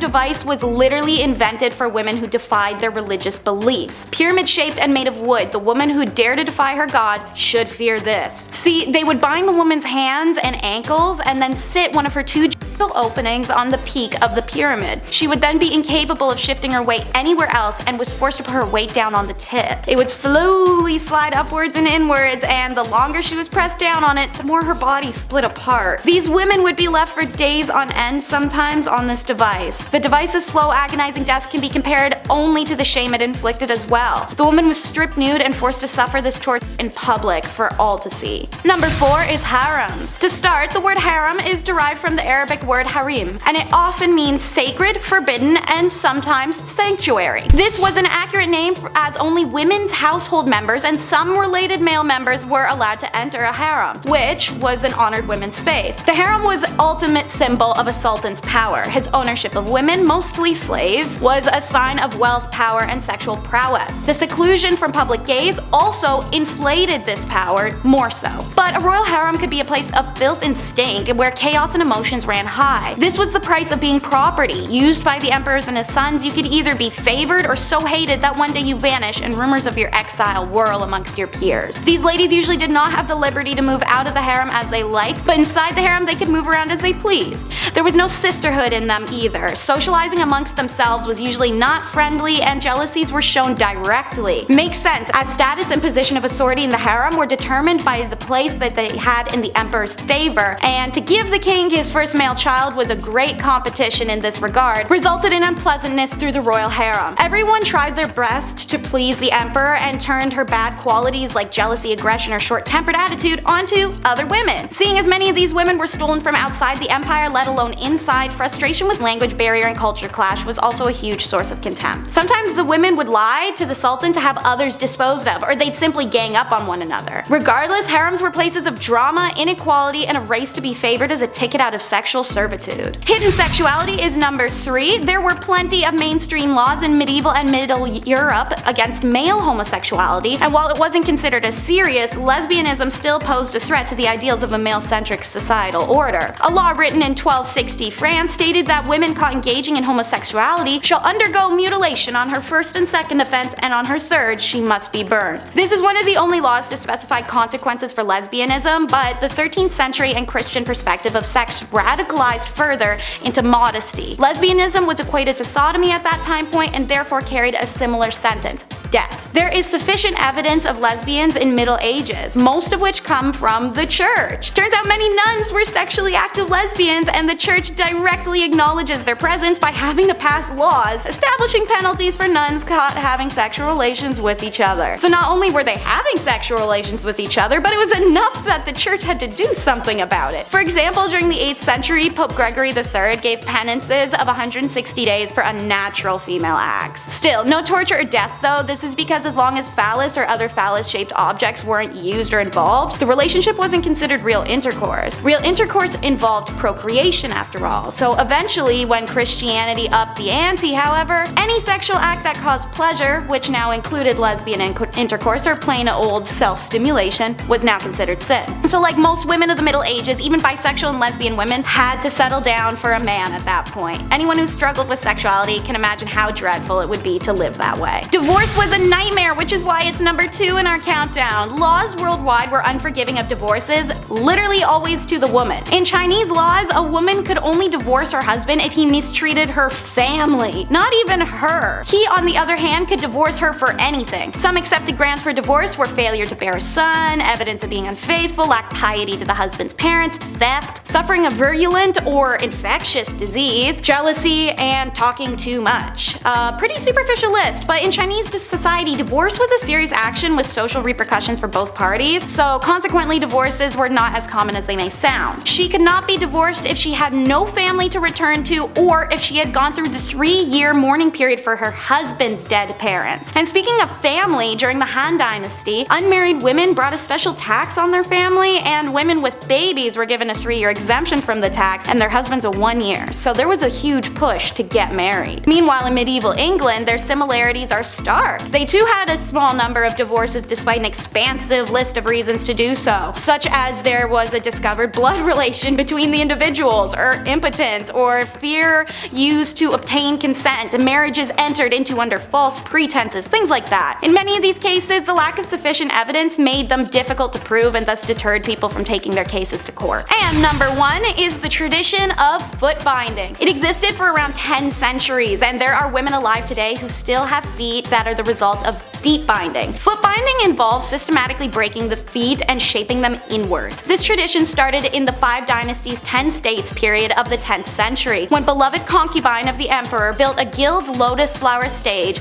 and performed a dance on bound hoof-shaped feet. Being a beloved concubine, the other concubines of the emperor attempted to imitate her feet to curry his favor. So, foot binding began within the royal court and spread through China as the next fashion fad. It's done in a ritualistic ceremony accompanied by a variety of traditions to ward off any bad luck. They began by tucking the toes under the feet and using a long, tight ribbon wrapped up to the ankle to hold it all in place. Anytime the foot grew, they broke it inwards more, a process usually taking 2 to 3 years. The foot would remain bound for the rest of a woman's life. There is a whole list of issues this caused. Outside of extreme agony and being a handicap, it caused some women pain for the rest of their life. Their walk was changed, as was their posture, and the idealism of a slim body to lighten the pressure on one's feet was all the rage. The binding of feet actually caused the women to develop strong muscles in their hips, thighs, and buttocks, so much that the characteristics were considered physically attractive to Chinese men of the area, aka the girlies were thick. When colonization came to China, Western women boycotted foot binding, going as far as to catch women with bound feet and cut off their bindings. A humiliation because these women would never ever show their bare feet to anyone, let alone even husbands. And many of these women lost their husbands when the Western boycott worked. A lot of girls who had had their feet bound in order to become marriageable suddenly found themselves abandoned by their husbands because foot binding was no longer fashionable at all. So, in at number 10, we have witch marking. I'm trying to avoid some things we've already covered in similar videos, so while we've discussed witches, let's talk about witch marks. So during the English and Scottish witch hunt days, there was a belief that witches always had a natural skin mark. This could be a mole or a scar or a pock mark or even a really bad zit. So when they came across a woman whom they thought were a witch, but she didn't have any of those markers, that was the end of it, right? She isn't a witch? Well, no, they gave her a skin mark instead, specifically by using a pricking needle which the witch hunters would carry. These needles repeatedly pricked the flesh of the accused until it produced the result that wouldn't bleed but was insensitive to pain, which fulfilled the criteria of a witch's mark. It's a subtle punishment for something that they were yet to be accused of, because by giving them the mark, they could now accuse them. These witch hunt days were a whole mess. Number 9 is marking your territory. Not in a cool, sexy, I got a tattoo way, more in a Scarlet Letter kind of way. As you'll learn in this video, a woman who cheated or even was single and just engaged in intercourse of her own free will could be classified as a sinful adulterer and cheater and be punished, usually a lot worse than a man. So when Nathaniel Hawthorne wrote The Scarlet Letter, he took inspiration from real life events. The letter, which for the character Hester Prynne was just a red A, was usually the letters AD, which stands for adultery, as outlined by the Plymouth Colony Law in 1658. Multiple accounts across Europe verify that someone who was being marked was to be seen out in public without it, could be subject to public whipping and other public humiliations that ensured a person's social alienation. Like in The Scarlet Letter, when Puritan minister Arthur refuses to admit his sinful side of the act with Hester, he's branded with an A in his chest. In a man's case, while this was of course painful, it was allowed to be hidden. He also didn't have to face the societal consequences the way any woman would have. For number 8, we travel to discuss status degradation. While it still persists today, not everyone knows what it means. So essentially, you do something wrong, oopsies, you lose some of your basic human rights. You could steal something, have relations out of wedlock, cheat on your partner, miss some work. Every empire that has used this tactic has had a variety of ways that you could mess up and receive this punishment. Naturally, in times where a woman was property and couldn't buy things, own things, or do things, or breathe without having a man side-eye her for it, this was a monumental punishment to receive. Under the Roman Empire Augustus, who reigned from 27 BCE to 14 CE, a woman guilty of adultery could lose several rights as a citizen and suffer a financial burden. Noblewomen in the Kingdom of Korea during the Chosun dynasty faced a similar degradation of their societal status if they were found guilty of remarrying as a widow. This intentionally made it hard for Korean women to remarry, as they would have nothing to offer a new husband, no inherited lands or funds, and a societal belief deemed her as used goods. Even the descendants of widows of the time who had remarried faced status degradation. They were barred from ever holding office. Adulteresses in the Chosun were stripped of many of their rights and privileges once they were demoted to low-born statuses. As serious as these punishments may seem, some high-status women who committed adultery in the Chosun dynasty faced an even graver punishment, which was death. So why take someone's status from them as a criminal punishment? Well, because aside from the fact as a woman you'd essentially be left jobless, homeless, and without any family. Number 7. Leech collector. I always enjoyed catching frogs growing up, that was always fun, but apparently I gotta step my game up. This is weak. A leech collector is, well, exactly what you think. Back when medicine was pretty much non-existent, sickness was just wafting throughout these old towns, just moving through towns. Like the G from the Goosebumps logo, just haunting towns, moving through. Scariest intro ever, eh? So the solution back in the day was the classic, oh, if you feel sick, maybe try bleeding for a bit. See if that helps. Yeah, they would use horses' legs to lure out these leeches, but most of the time, these leech collectors would have to get in and get dirty and just grab them themselves. They would have to swim around and touch as many things as possible. They would make contact with as many leeches as possible. How gross is that? That was the best way to collect them, really. I would have fainted so often, that is horrible. The loss of blood here was obviously so intense, so it was a, horrible job to have. And on top of that, you gotta look out for the same reason they need leeches in the first place. Disease. Yeah, that's still out there. Leech collectors were so common throughout the 18th century that leeches basically were extinct at that point. We almost lost leeches. So close. Number 6, jesters. The earliest accounts of the fool go back to the 11th century, so pretty OG. These fools were hired to liven up the party, dance and be silly, wear pajamas. Most of you have an image of a jester in your head, jumping around on tables, telling jokes. That's actually pretty accurate. Yeah, it was pretty fun. It was one of the best jobs to have, obviously. This title of a minstrel, or a fool rather, it was an honor to have. The fool's payment also was no funny business. That was good stuff. Roland Lepetier, he was like a major jester back in the day. This guy got 30 acres of land from King Henry II. Just here you go. Just show up and fart and be funny. Have all this land. That's like a kingdom. You have a kingdom because you're funny and you're silly. He would whistle, jump around, and literally fart on people. On Christmas Day, this guy would come over and just ruin your entire breakfast and just be like, yeah, I have all this land. And then he would take off. Crazy. You just ruined Christmas, sir. Stop farting on my food and family. Thank you. I would never want to be a jester. They had to also go into battle and spread bad news too. It was fun and silly, but they were also royal. They had to do lousy stuff too. Number 5, groom of the stool. Nowadays, higher ups in the office, they have assistants, to grab your coffee for you. Maybe they answer some phone calls, keep the business running while you're off, doing your businessman stuff. Assistants are vital today. The groom of the stool though, that was a bit much. We have some labor laws put in place now. I don't think we're gonna see any online ads opening for a groom of the stool. We'll see though, fingers crossed. It had good benefits. Back in the Dark Ages, this role was vital and respected. It was created by King Henry VIII, and this role was to assist the king, and specifically assist his bowel movements.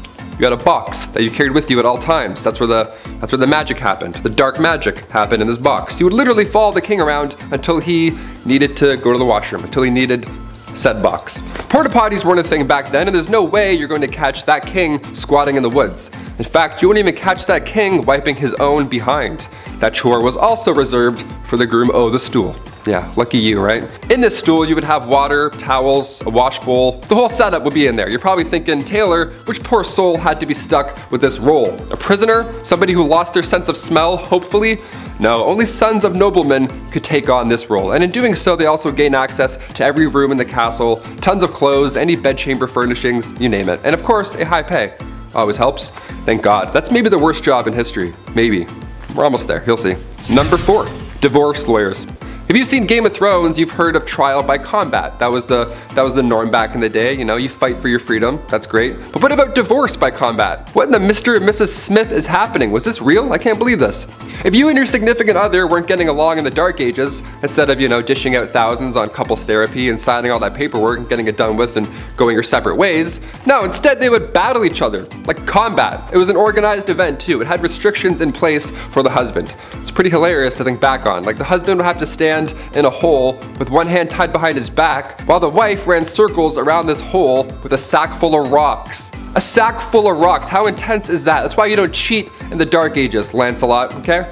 Just take the barn, take the horse, take it all, I quit. Get me out of this hole, untie me. Number 3, toshers.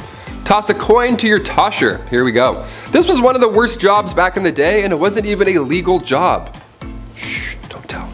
If you don't know any toshers, keep their secret, Early 19th century London, I know, a little more modern here, but definitely worth a mention. These toshers would spend all their time in sewers below London trying to find coins or valuables that have been just accidentally washed away. Yeah, they would just search for scrap metals, anything really that nobody else wants to go down and claim, or reclaim rather. It was worth the plunge as well. A lot of these folks would make around $20,000 a year. Just gotta do this a lot, and you're good. Number 2, Dentist, doctor, surgeon, spy. Dentists were not a thing in the Middle Ages, you know. Dr. Downer didn't politely tell you to floss more and then shake your hands while you're watching a show, getting a cleaning. No, it wasn't like that at all. They did have a barber. They had one guy, he did it all. A barber from the Dark Ages. Yeah, this appointment is gonna suck, my friends. Cavity, toothache, maybe you accidentally bit a rock, chipped a molar. They would only pull these teeth. That was the only solution. Barbers were responsible for cutting hair, pulling teeth, bloodletting, you know, the classic 3-in-1 appointment we all have to do every month. Doctors were seen throughout history and they've seen a lot of horrible stuff. Back in the 1500s, patients were walking in with an arrow sticking out of their legs. Yeah, instead of cutting the tip off and pulling the opposite way, the arrow remover would come in and then, you know, cut into the injury, opening it more. That's always great. And then you would hold it open and then you'd pull the entire arrow back out of your leg. Yeah, what a fun job. Or chest. Wherever the arrow went, you had to figure that out. This poor soul. And finally, number 1, the rat catcher. Another Game of Thrones classic. If you're a rat person, I know there's a lot of people who do like rats, like rat tricks, and they have like cool rat friends. That's awesome. I'm not one of those people. I'm not bashing you, but I am bashing this job. This would suck. First of all, rats as a medieval punishment was horrible. Where do I even begin with this one? This was one of the worst punishments for the rats as well. This is a 2-for-1 when it comes to pain. A rat trap involved a man being tied down to something and then a metal enclosure would be strapped to his abdomen or chest. And then inside this enclosure, they were rats. And they were also like tucked away. And then historically, they would heat the metal enclosure and the rats would panic and try and get out and they would chew through the softest part, which in this case was your chest or abdomen. It was horrible. It was an absolute nightmare. But these rats had to come from somewhere, or rather, someone. As the name hints towards, rat catchers are one of the worst jobs you can have in, or rather out of a castle. It's an important role, you know, just like being a fool or a literal walking, talking toilet. There needs to be a chasseur de rats. Back in those times, rats and mice were the leading source of spreading disease, and with these castles being big and dark, there were probably a lot of them hiding. Black rats were a common household problem, so we need to get those out. So in comes the well-respected rat catcher. These guys would sometimes try new spells to get rid of the rats. Wasn't always helpful, wouldn't work. More often than not, didn't work. So poison powders were the next main trick here. Also, the Pied Piper, he was an OG. Historically, he would do a musical number to exterminate your pets. If anything, he should be getting a bonus. Any rat catcher, actually, today or back in the Dark Ages, you deserve a bonus, my friend. You're a brave soul. Kicking off the list at number 10, an arming squire. Being a knight. Okay, obviously this sounds cool on paper. They have the sword, they have the horse, the flowing lady, the gal on the back of said horse. They're saving the damsel in distress or something, right? Sometimes they lose a hand like Jaime Lannister, but that's just what being a knight is all about, right? Also, spoiler alert, if you haven't seen Game of Thrones 9 years ago. It wasn't always a fairy tale epic being a knight. First of all, this process starts when you're 7 years old as well. So you would be given to a noble to learn for 7 years, and then at age 14, you became a squire. Ah yes, a noble squire. We've heard this term before. What do they do? Well, it's a knight's intern. Yeah, not an ideal job to have when you're young, but it's a job nonetheless. Also, you had no choice, so you had to do it. Welcome to the Middle Ages. Arming squires, they had a lot of responsibility. Arming squires would repair a knight's armor while they were still wearing it. Yeah, how fun is that? Oh, which buckle was it? Ah, yes, that one. Yeah, fixing up chainmail on a grown man's thigh. Not ideal. Welcome to the Dark Ages. Pretty dark. Also, after these epic, messy battles, arming squires would have to clean everything off of their armor. Yeah, everything. A lot of yuck going on in that business day. This was long before Dawn soap was also a thing, so they had to clean with urine. Yeah, gross. So gross. It gets worse and worse. Welcome to the Dark Ages. Number 9, Plague Bearer. Yep, this one's as awful as it sounds. The title of this one really gives it away. The hot summer of July 1665. What to do with all of these poor souls who have been hit by the plague in the Dark Ages? Where do we put them? What do we do? You can't just hide them all in the catacombs this time around. So now what? Well, a plague bearer, he's got your back. Church wardens would organize burials, right? This was a normal thing even back in the Dark Ages in the 1600s, but when the plague hit, they had to change things up a little bit. If somebody had the plague, these guys would be responsible for transporting them far away and then burying them. A church would house these plagued souls away from society. How grim is that? But it's probably a great call, all things considered. Poor guy. Number 8, a knight. When we think of the knights in, the Dark Ages and stuff, we often forget about the silly royal duties that one had to attend to. Yeah, you thought jury duty sucked. Oh boy. Beastly justice. You ever heard of this? If not, buckle in. Beastly justice was when animals had to go to court. Yeah, they were put on trial as well. as well as humans. It's wild to look back at a night and all the things they had to do for their kings and queens, but the fact they also had to wake up early and attend court like a noble, like royal court where a wild animal was now taking the stand. Like, what a joke. I'd be like, really? Do I have to be here? I woke up at 4:30. What's going on? Yeah, this would happen after an animal runs through town. It would attack people, you know, being confused and being an animal and all, but the townsfolk would actually believe that the devil was somehow involved in this whole ordeal. Like, these animals worked for Big Red himself, right? How weird is that? In 1457, villagers in France had to deal with 6 pigs who ran wild and attacked locals. They did a lot of damage, apparently. But instead of just, you know, setting the animals free or putting them down or whatever, they just took them to court. A real court, like a real trial. There was a judge, a couple prosecutors, 8 witnesses, a defense attorney for the pigs, which I gotta say that we gotta do a list on that. That's a terrible job. That's one of the worst jobs ever, I lightly introduced here. These pigs were then hung from a gallows tree. It was so horrible. The Dark Ages. Dark, right? A knight had to formally hang pigs after a trial was concluded. Yeah, being a knight sucked. Number 7, the streets. Unusual to most, but very common to women of ye olde times. When you're a woman who's got nothing, sometimes you gotta give something. That something just so happens to be what's hiding in your pants. It's a profession that's as old as time, and it will not be going anywhere anytime soon. Women work the streets. I don't think that's anything to be ashamed of. Number 6, Joan of Arc. It doesn't get more unusual than the savior of France. England and France were having a go at it, if you will, which, if you know history, was like round 12 of 100. Anyway, it wasn't going too well for France. It was going rather poor, actually. The same kind of poor I got on my report cards under the paying attention section. Oops. Then there was Joan, really a nobody, when one day she heard the voice from a higher power that she was to drive the English out of France. Naturally, the people around her, especially the men, scoffed at the thought of a young woman being the hero they needed. But given that they had nothing to lose, suited her up and sent her out. Plot twist, she did very well, like crazy good. The Battle of Orleans proving her grit. The English were so confused and disgruntled by a young peasant girl defeating their armies, they thought it was only proof of one thing, that she wasn't a sign of God, but rather a sign of the devil. How dare a woman beat us in that's man stuff, you can't do that. Number 5. Queen. It is unusual. Most people didn't get to be royal. I mean, think about it, seriously. Although I'd certainly like to be, I can't just imagine it. King of the internet. King of the black hoodie. Nice. Or king of the Chinese buffet. My point is that while women in medieval times didn't get the respect that they deserve, and every girl does, queens just had it better, and that's unusual. The queen might not have been as well respected as the king, but compared to the peasantry, she was fed. Had 4 walls around her that didn't leak or wind would, seep through or blow down, and wasn't working herself to the grave every day to provide for a king and queen that didn't think very much about them. That's a really hard life to live. Number 4, cooking. Chief, somebody had to do it. Although, there's something that tells me the food wasn't that good. This isn't exactly Gordon Ramsay's 5-star cuisine.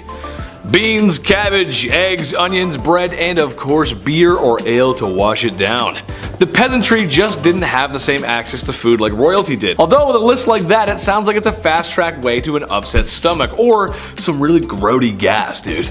It was women who would often be preparing those delicious dishes. Besides the hours I would spend on the commode after visiting a commoner's house from eating that, the taste is something worth talking about, I think. When you guys are cooking chicken, for example, what are your favorite recipes, spices, flavors? Let us know in the comments, I'm curious. My favorite chicken is barbecue chicken. Brush a little Diana sauce. Medieval folks just didn't have that. More upsetting than that is the lack of spices in general. While there were some, anything not local would have been crazy expensive and not available to common folks. Medieval women did the best with what they could when they had it. That's just how it goes, Chief. I talked to him, he's a chef, he said it's alright. Number 3, nuns.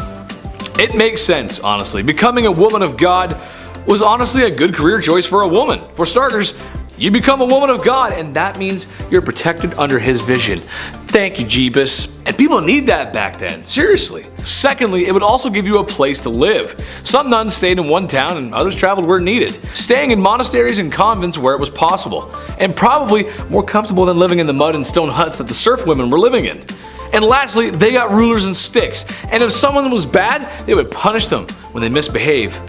Oh, sorry sister, I didn't mean to say naughty words in the classroom. I guess you'll have to spank Chetty now, ooh. All jokes aside, this might have been one of the best things for a woman to be, besides royalty or marrying rich. It's just how the times went. Number 2, landowner. I was shocked by this one too, honestly, but yes, women could own land. Sort of. It wasn't a blanket green light, it's a bit more confusing than that. Some could, some couldn't. There was a few rules here and there. They were stupid man patriarch poo-poo rules, but rules nonetheless. In Normandy, for example, only men and their sons could possess land ownership. In the Basque region, both sons and daughters could inherit land. In England, both could, but if there were any surviving men or brothers, then they would be considered first, and not women at all sometimes. So, no, it's not as open as today, and you probably would catch some strange looks as a woman rolling up to an empty lot and staking your shovel in the ground. It makes life a lot easier if there aren't so many rules, and I know you guys agree with me at home. The less red tape, the better, right? And be nice to girls, be nice to women. Number 1, artists. This one hits home. I think Chris can agree with me on this one. A lot of male artists, writers, and poets get remembered from history, but there was a few decent female ones too. We gotta give them some spotlight. It sucks that males get all the spotlight. To me, this makes sense. In my experience, a lot of girls I knew growing up had natural talent for arts. I remember growing up in school, and art class was always one of my worst subjects. No, not because I didn't follow directions, but my art never came out the way I wanted it to. I didn't feel the motivation, babe. I couldn't see the motivation. Most of the girls in art class just passed with flying colors. No pun intended. And for writing, well, besides my dyslexia, if you looked at a paper I wrote in the 6th grade versus a girl from my classroom in the 6th grade, what's the difference? Well, you can actually read hers. Mine are terrible. All grade school antics aside, notable artists and writers include Clarica Gouda, that's a cool name, and Hildegard of Bingen. Names you might not know, but for sure are worth a Google search. Number 10. Saving your pee-pee. Back in the day, whole families, monasteries, and public meeting places would collect the pee-pee, deposited it in chamber pots throughout the day. Yummy! They would take the amassed forbidden lemonade and either donate it, or if they were feeling enterprising, they could sell the wee-wee to the town tanner or fuller. You see, the warm yellow liquid was used for the process of dyeing textiles and in the tanning of hides. Oh, and it was also used for cleaning clothes. Screw the smell of Tide and bounce dryer sheets, I'll take the smell of wetting the bed and Grandpa's favorite chair, thank you very much. Urine was also used by physicians at the time to tell the health of their patients. I do this too. You know when it's clear and you feel like you're the most hydrated guy around? It's nice. I definitely don't taste it like the physicians back then though, or Saul Goodman in season 5 of Better Call Saul. I'll stick with apple juice for my favorite yellowish drink, thanks. Number 9, belladonna, or commonly known as deadly nightshade. Now, what would our medieval ancestors be doing with such a lethal ingredient? Well, truth be told, it had a few uses. One of the more strange was for beauty. Belladonna had this strange effect on the pupils. The consumption of belladonna through eye drops, or a liquid, would result in dilated pupils, which, for a long time in Europe, was considered to be very beautiful. At least, it was considered beautiful. I don't know if that really is. The trouble? Well, it's poison. It's like if you were complimenting me on my summer-ready body. Except, I told you my secret was drinking Drano. To my surprise, however, this is an ingredient you can find today in certain medicines, combined with other ingredients. In small doses, it makes it not harmful. I thought it would be fun to talk about all the side effects as fast as I can. Dry mouth, dry skin, inability to sweat, muscle spasms, blurred vision, enlarged pupils, hallucinations, inability to urinate, talk to Adam, convulsions, seizures, coma, acid reflux, fever, rapid heartbeat, gastrointestinal infection, high blood pressure, constipation, and more urination problems. Adam's the guy you need to talk to for that. Number 8. Barber for a brain transplant. No, not actually. I don't think they even knew what a brain transplant was, let alone how to perform one. But in the Middle Ages, barbers were not just responsible for cutting your hair and giving monks that lovely bald thing going on top. No, they were also responsible for tending to the wounded after doing battle, taking care of the sick, and all the other medical services that the actual physicians were too good for. It's actually the reason we see those red and white spinning signs outside barbers, because it's symbolic of the bloody rags they would use to show that they could do the bloodletting required of monks in the Middle Ages. These barbers even formed a guild in the 13th century, lasting all the way up to the 18th century. Barbers are talented individuals. No one can cut my hair the way Tony does. Number 7.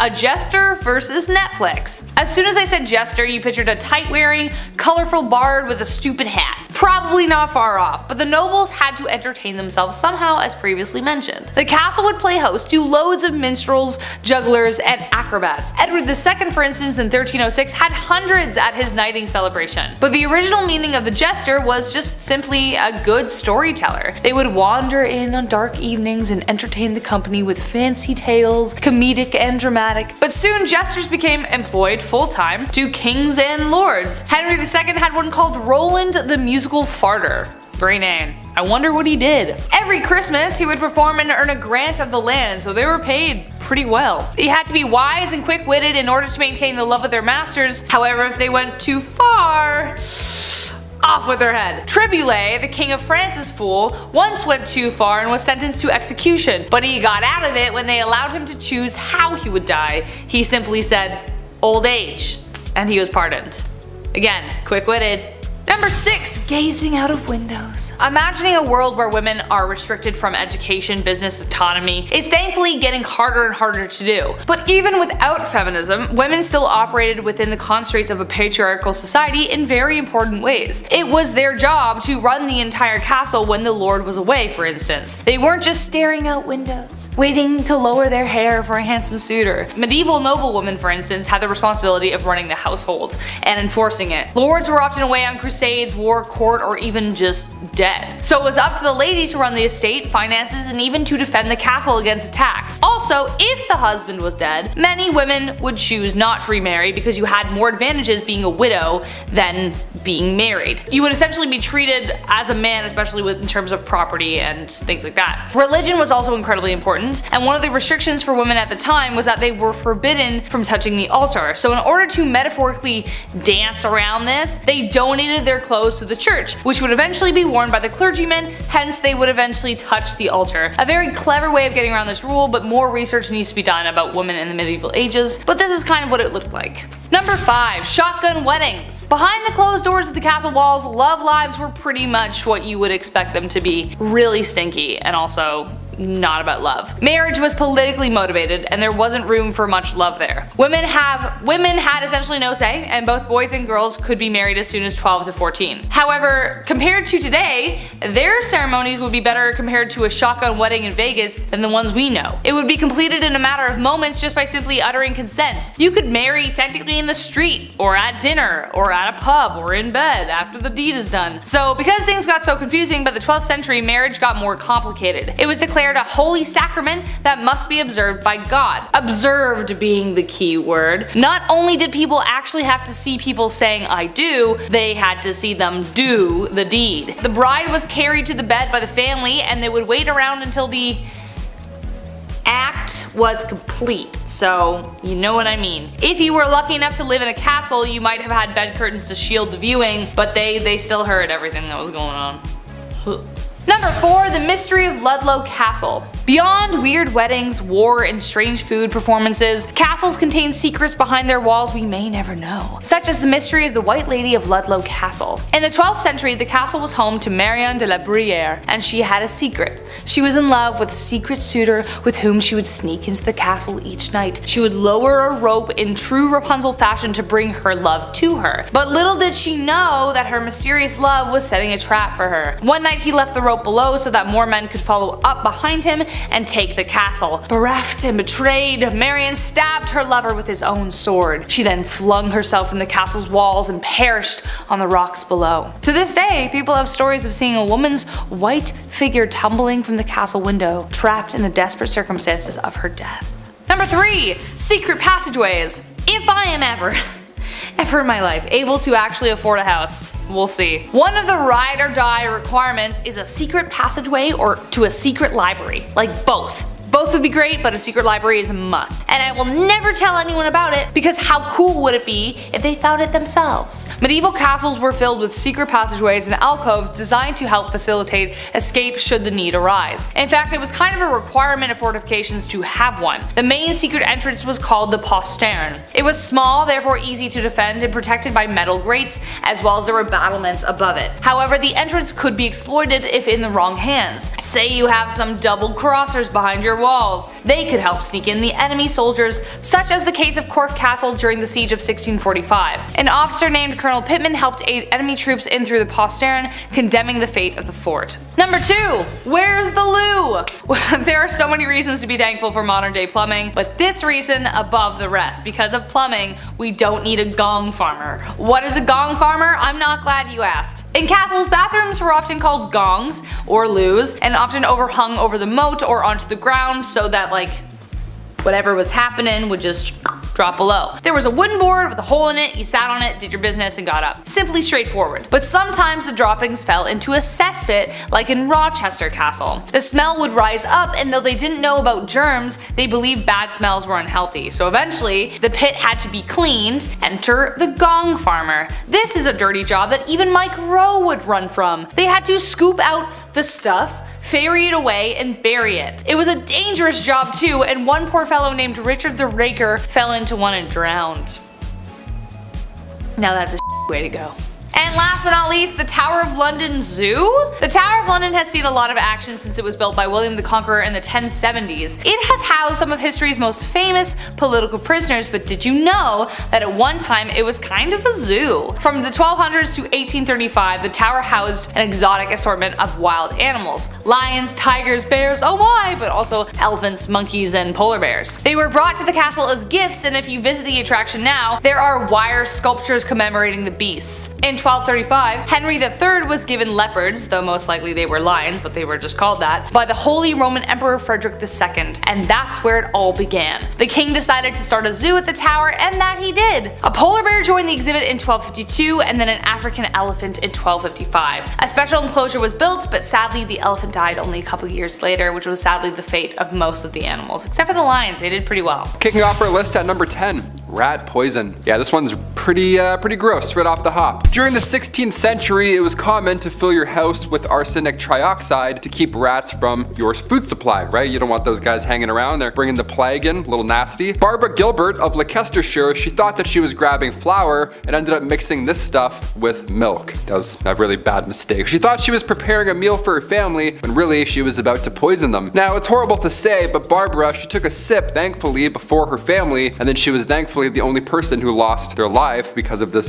poison that they made. It's tragic, but it could have been much worse. Everyone dying because of a rat poison plague? That's pretty horrible. But it happened again in 1599 when Margaret Morland thought she was giving her husband ale. Really, it was arsenic trioxide and water, aka not ale. God, that would really suck. What a horrible mishap. Number 9, famine. Back in medieval times, food supplies solely relied on good weather and proper harvests, and obviously lack of rats definitely helps. If the seasons were dry, people of course starved. More often than not, common folk would survive on rations of berries, corn, and wheat. Now the lack of food of course led to disease. Now if they didn't starve to death, illnesses like tuberculosis, smallpox, typhoid, influenza, and mumps often did the trick. The Great Famine of the early 14th century was historically awful. Between 1315 and 1322, it rained for 150 days at a time. That's a lot of water. Western Europe was a mess. These conditions took the lives of 15% of England. Farmers couldn't plant or harvest crops, and the winters during these years were historically bad as well. Insane rainfalls and severe freezing. We're still struggling to adapt to weather changes today, but imagine the dark ages. Weather sucked every day. It was horrible. Number 8.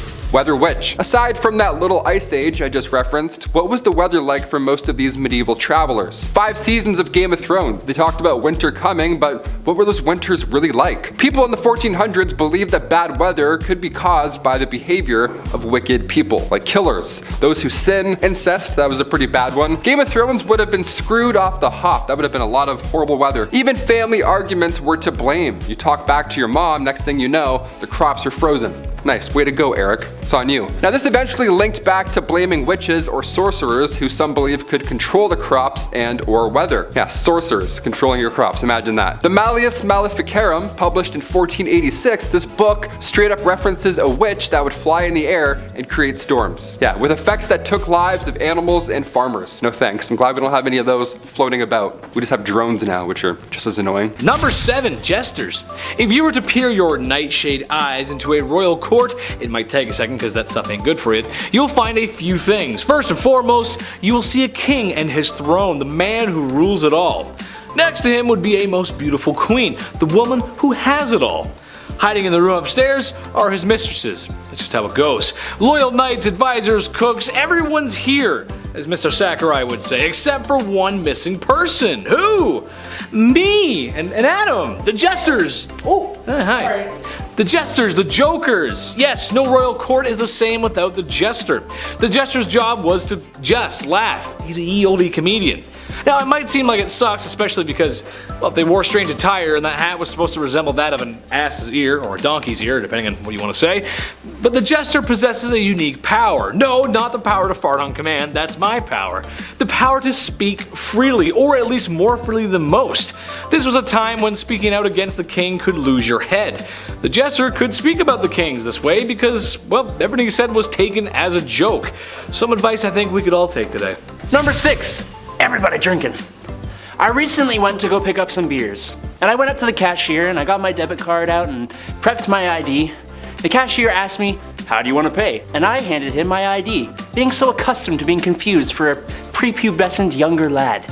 He looked at me confused and said, "Nah, you're good, bro." And boom, embarrassment.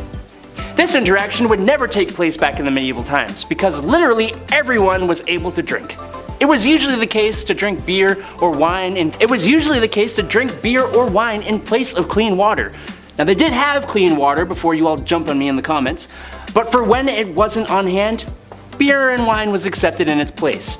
It was a common part of the medieval diet. I think they convinced themselves of this in the same way I tell myself it's okay to have another one. Well, it's made of grains with water, so that means it's healthy, right? Red wine is good for my heart, so drinking it right out of the bottle is okay, right? No, probably not. Number 5, helmeted chicken. Wind the clock back 10 years ago. I was but a humble freshman in high school. I was green behind the ears. I didn't know what to expect. Sure, people had prepped me for the worst, but I just didn't know what to expect. I got even more nervous when I saw the pretty girls showing up. Gosh, they were so pretty. Someone want to be my girlfriend? But I relaxed. I knew I was okay because at lunchtime I was gonna watch my favorite YouTube channel, Epic Mealtime. Besides this one, it's a good channel, you should check it out. We're awesome. They made combinations of food that I didn't even think were possible. I was absorbed into their culture, and who wasn't? Why do I bring the awkward time of 2012 back up? Well, that's because the medieval times had their own version of a turducken. Sort of. While it's not a chicken inside a duck, inside a turkey, inside a pig covered in bacon like EMT did, it's similar and perhaps off-putting for our veggie fans. Basically, there was a chicken sewn to a pig to look like a knight riding on a horse. And yes, I'm sure the chef washed his hands. Right? Number 4. Going to the scheduled delifing. Entertainment wasn't as accessible or the same as it is now. In modern times, we pull up our phones, turn on our laptops, sit in front of the TV, and there is all the entertainment we need, from battles to baby drama. But back in the Middle Ages, there wasn't much to do after you were done your work for the day. There were forms of entertainment, music, theater, games, sports, etc. But a favorite would have to be going to see the latest ne'er-do-well lose their head. Public shows of punishment were not just something you went to see when you were bored. Actually, their more important purpose was as a deterrent for anyone who thought of maybe committing a crime. And yeah, that would do the trick. It was also a good way to finalize the trial of a criminal for all those who were affected or who were part of the village. Eventually, they became more of a private affair, but not entirely, with the last public delifing in the United States happening in 1936. Let's not bring this one back. No, I'm good. I'll pass. Number 3, witch trials. Speaking of scheduled delifing, witch trials, or rather, get rid of anyone who's been deemed a witch, which, in case you didn't know, was as simple as this. Right then, the young woman down the lane is smarter than her boys in the school. Right then, folks, pitchforks and torches it is.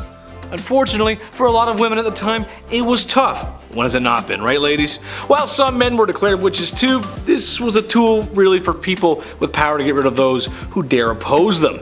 There's too many royals to mention who took part in this, however, one stands out as Bloody Queen Mary. Names like this were not given for no reason. She was known for sending witches and heretics alike to the stake to be cooked. Number 2, outlaw. In movies and TV, characters named as outlaws, specifically in the Wild West sense, are seen as cool guys, outsiders, and wanderers with an air of mystery and possibly power. Trust me when I say it was not what you wanted to be, especially in the medieval times. If you were declared an outlaw in the Middle Ages, you lost all rights, possessions, and any kind of protection being part of society would give you, including people getting in trouble for ending your stay on this plane of existence. You were forced to fend for yourself with nothing to your name, and in a world rife with disease, wars, bandits, and very little readily available food or water, things get harsh quick. If you didn't have a buddy to turn to for help, who you knew for a fact would not literally stab you in the back, then you were pretty screwed. Luckily, I have Andrew. Right? Yeah. Number 1, ladies. Okay, so let's say you're married. Husband tends the crops. You as the wife take care of the home. This isn't a statement about the patriarchy. I'm just saying taking care of the home is just as important back then. Seriously, it is.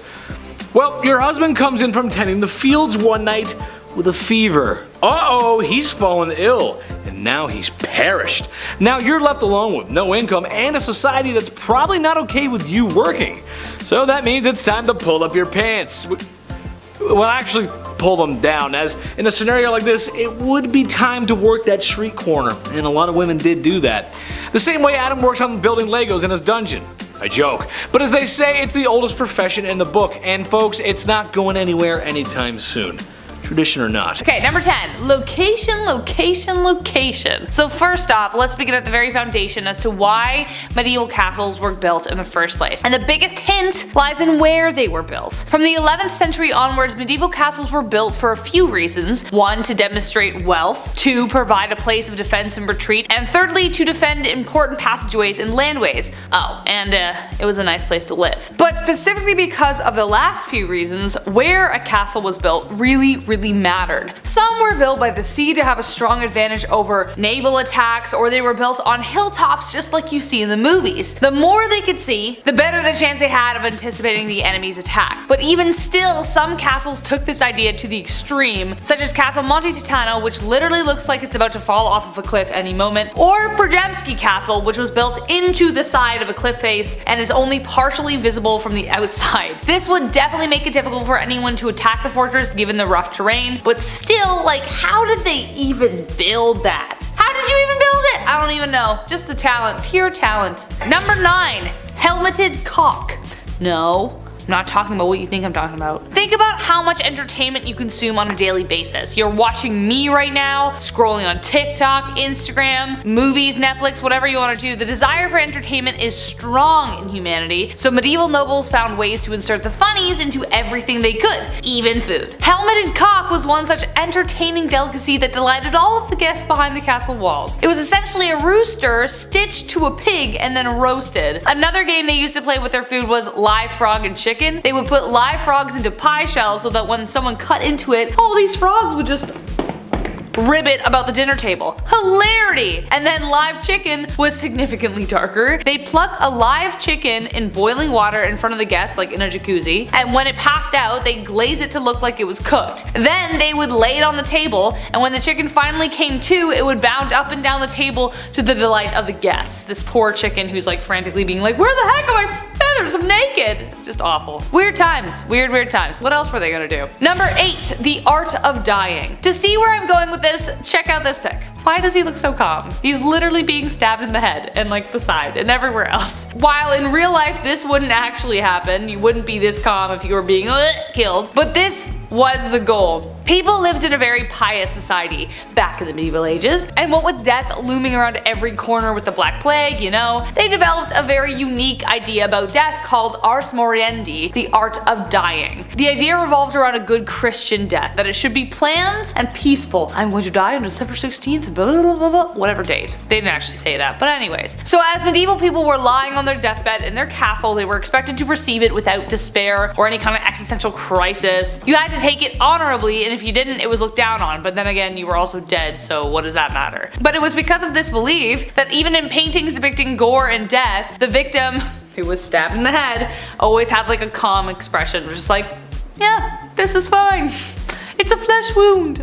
Number 7, Jesus take the wheel. With witches to blame for hailstorms, who do we turn to fight the powers of evil, right? How do we get some goddamn crops back in the game? From the 14th to the 16th century, the ice pack grew around the world. Weather was changing in a drastic way, and by 1550, there had been an expansion of glaciers worldwide. Everyone thought that it was witches causing it. It's like, no, just plain old science. Back then, the general public didn't know what was happening. They didn't have Neil deGrasse Tyson explaining the phenomenon on a podcast. So people in the medieval times would perform rituals for harvesting crops in hopes that something would change. There would be special prayers, charms, beautiful services, all to ensure proper weather and fertility of the fields. Certain saints, like historical saints, they were believed to protect against harsh conditions. To protect us from the frost, we had Saint Servais, and to shield us from the winds, we had Saint Clement. And to fight back against drought and the rains, we had the one and only Saint Elijah, or Elijah. The power of the saints and the Virgin Mary were believed to protect against storms and lightning. So that's like the medieval version of the Avengers, I guess. 'Tis the season. Thank you, Saint Mary. Let's keep it dry. Canada has a huge storm coming tonight, so could use some of that saint power ASAP. Number 6, violence. Imagine going outside in medieval times. Is it dangerous? Is it lonely? Is it full of criminals? What's it like? What were those odds like just to get home? Street violence and brawls in taverns were as common as they are today. And like we saw a few times in Game of Thrones, peasants got a bit fed up from time to time. Yeah, I can't imagine why, huh? Vassals would revolt against their lords. This happened historically a few times. The rebellion of peasants in Flanders, this went down in 1323, and then 60 years later, England saw the peasants revolt in 1381. A lot of peasants getting fed up. Yeah,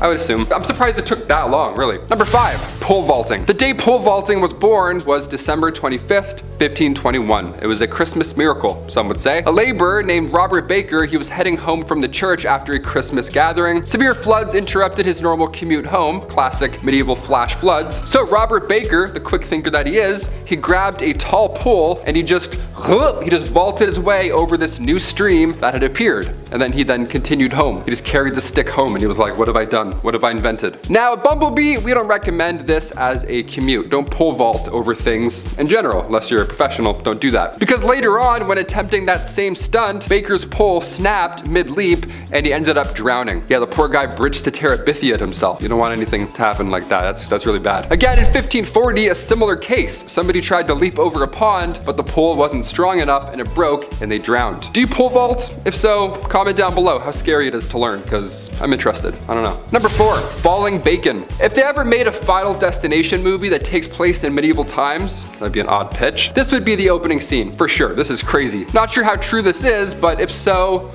oh boy, my palms are sweating. It was February 12th, 1543, and Elizabeth Brown was working as a servant in the household of a man named Hugh Talmash. Now this was over in Huntingdon. Things were going swimmingly, I guess, until a tragic accident occurred. Elizabeth was the victim of a freak accident while sitting by the kitchen fire. A massive unsliced chunk of bacon was suspended in the chimney above her to smoke over time, and that day the rope decided to just go, and then said bacon ended up crushing her. Now, if you're smoking meats, don't put it above or near you. That's a bizarre way to smoke meat. And also, if you're smoking meat, must be nice. That's a crazy charcuterie board. Number 3, outhouse troubles. This next one really stinks. My gosh. If you're eating food right now watching this, maybe skip to number 2. I won't take it personally. Here we go. On June 2nd, 1523, a Cambridge baker named George Duncan went out to his back garden to use the medieval outhouse, aka the cesspit. Now today they're built a little differently, but back in the day it was a massive hole with a wooden rim. It wasn't pretty, it didn't smell great, it was horrible, it made you sick. Now Duncan, the poor lad, rumor has it, he was a little intoxicated, and Duncan, while doing his business, fell into said cesspit, leading him to suffocate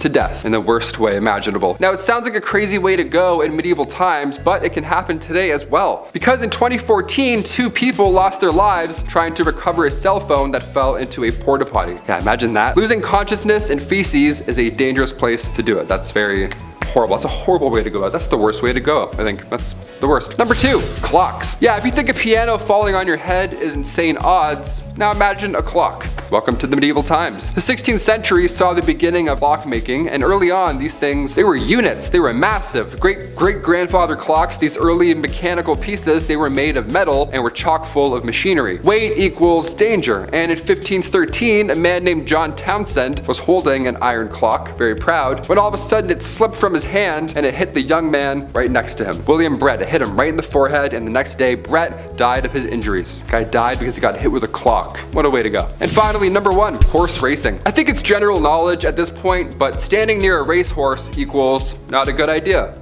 Right, you heard it here first on Bumblebee. January 16th, 1540, 2 riders named Henry Headlam and Brian Newton, they were racing back and forth along a wall in a garden right outside of London. Casual medieval time stuff, just racing horses. Now, Newton's horse was going quite fast, and Newton didn't realize that he was approaching an elm tree. Now, his head hit a branch from the tree, and he broke his neck and died the next day. Now, right after this first tragic death, racing was seen as a danger to spectators and riders. More than fair. Riding a live animal at top speed, yeah, that's obviously a little bit dangerous, I would assume. But then in 1534, Jane Jones was just watching, not even riding, she was watching horse racing, and then out of nowhere, a horse trampled her. Yeah, 4 days later, her injuries got the best of her. So if you're watching any live horse racing this afternoon, I don't know, have some distance maybe. Move up a couple of seats in the stands. Horse racing is big in Ontario for some reason. I don't know, we have like one big one, constantly busy. Starting off this list in our number 10 spot, we have heresy. Okay, I can admit when I'm wrong, and in the last video, last week, I messed up. I said the wrong word when talking about spoiled queens. You guys pointed it out, yeah? I read your comments, okay? And now we're here to redeem ourselves. I'm learning, you're already smart, let's get into it. In medieval times, it could be dangerous to disagree. Nowadays, many people like to keep an open mind. There's so many cultures, beliefs, people think different things, and that is totally okay. But it absolutely was not okay in the Dark Ages. Oh no. In these times, if you held any kind of belief that could go against the teaching of the Christian church, you were seen as a heretic. Many leaders, whether kings or crusaders or even missionaries and merchants, especially from the late 11th century, fought to have Christianity take over in the Mediterranean world. People belonging to other faiths, such as Jewish and Muslim people, suffered persecution and expulsion. In England, there were massacres, and in the late 12th century, Edward I banned all Jewish people from England. I mean, this quite literally set the stage for the Spanish Inquisition in 1478, which was aimed at establishing Spain as a united single Christian faith. Wars in medieval Europe weren't just waged on people of different faiths, however, it was also aimed at some Christians who people believed to be heretics. This is all to say that heresy was a serious crime in these times, and thinking outside of what you were told to think at the time and what was accepted could have landed you a death sentence. Number 9, facial expressions. I can't grow facial hair. I'm not sure if you noticed that watching, but it's never happened. It's not gonna happen. Quite frankly, I don't have to worry about trimming a beard early in the morning, anything like that, which is fine, to be honest with you. I'm not really complaining. Back in the medieval ages, I would have been set. People would have been pretty, I don't know, would have been more than ideal. The no hair look was the way to do it. The forehead was seen as the central point of your face, so it was common back in the medieval times for individuals to pluck all of their eyelashes and remove their eyebrows completely. So people would just be looking at you like, nothing going on, no facial expressions, just bald everything. Many would go as far as to pluck their hairline back even further so they have the round, oval, queen bald look. Imagine that. Imagine everyone's bald in Game of Thrones. Think it'd still get the rankings that it does? Probably not. Probably not. Macy Williams is just... In our number 8 spot today, we have Animal Court. The history of animals being put on trial goes back pretty far, as it is believed it has roots in ancient Athens, but it was definitely a common practice as recently as the 18th century. Courts would go after things like rats, weevils, flies, locusts, and serpents for damaging crops, and when punished, they weren't just liable for damages, they could be banished and excommunicated. Like, imagine trying to banish a fly. This isn't where it ends though. In civil criminal court, they'd have livestock being tried for violence against humans. Like, I'm sorry, Your Honor, my client could not tell the prosecution that she didn't want to be milked because she's a cow. Kicking was the only way. As an example of a real animal court case, let's take it back to 1457 France. Villagers in a town witnessed a sow and her 6 piglets attack and kill someone. Terrible story, sounds absolutely horrifying to have to witness. In this day and age, animal control would be called and all of those pigs would likely put down. But not in these times. When this happened, all the pigs were sent to court. like real court. There was a judge, 2 prosecutors, 8 witnesses, and a defense attorney for the accused animals. Witnesses provided testimony that proved that the sow had most definitely attacked the person and was definitely responsible for the crime. The piglets, however, well, for them, testimony was a bit murkier. There wasn't a witness who actually saw any of the piglets do any actual attacking. They just had blood on them, which isn't necessarily a sign of their guilt, it just means that they were there.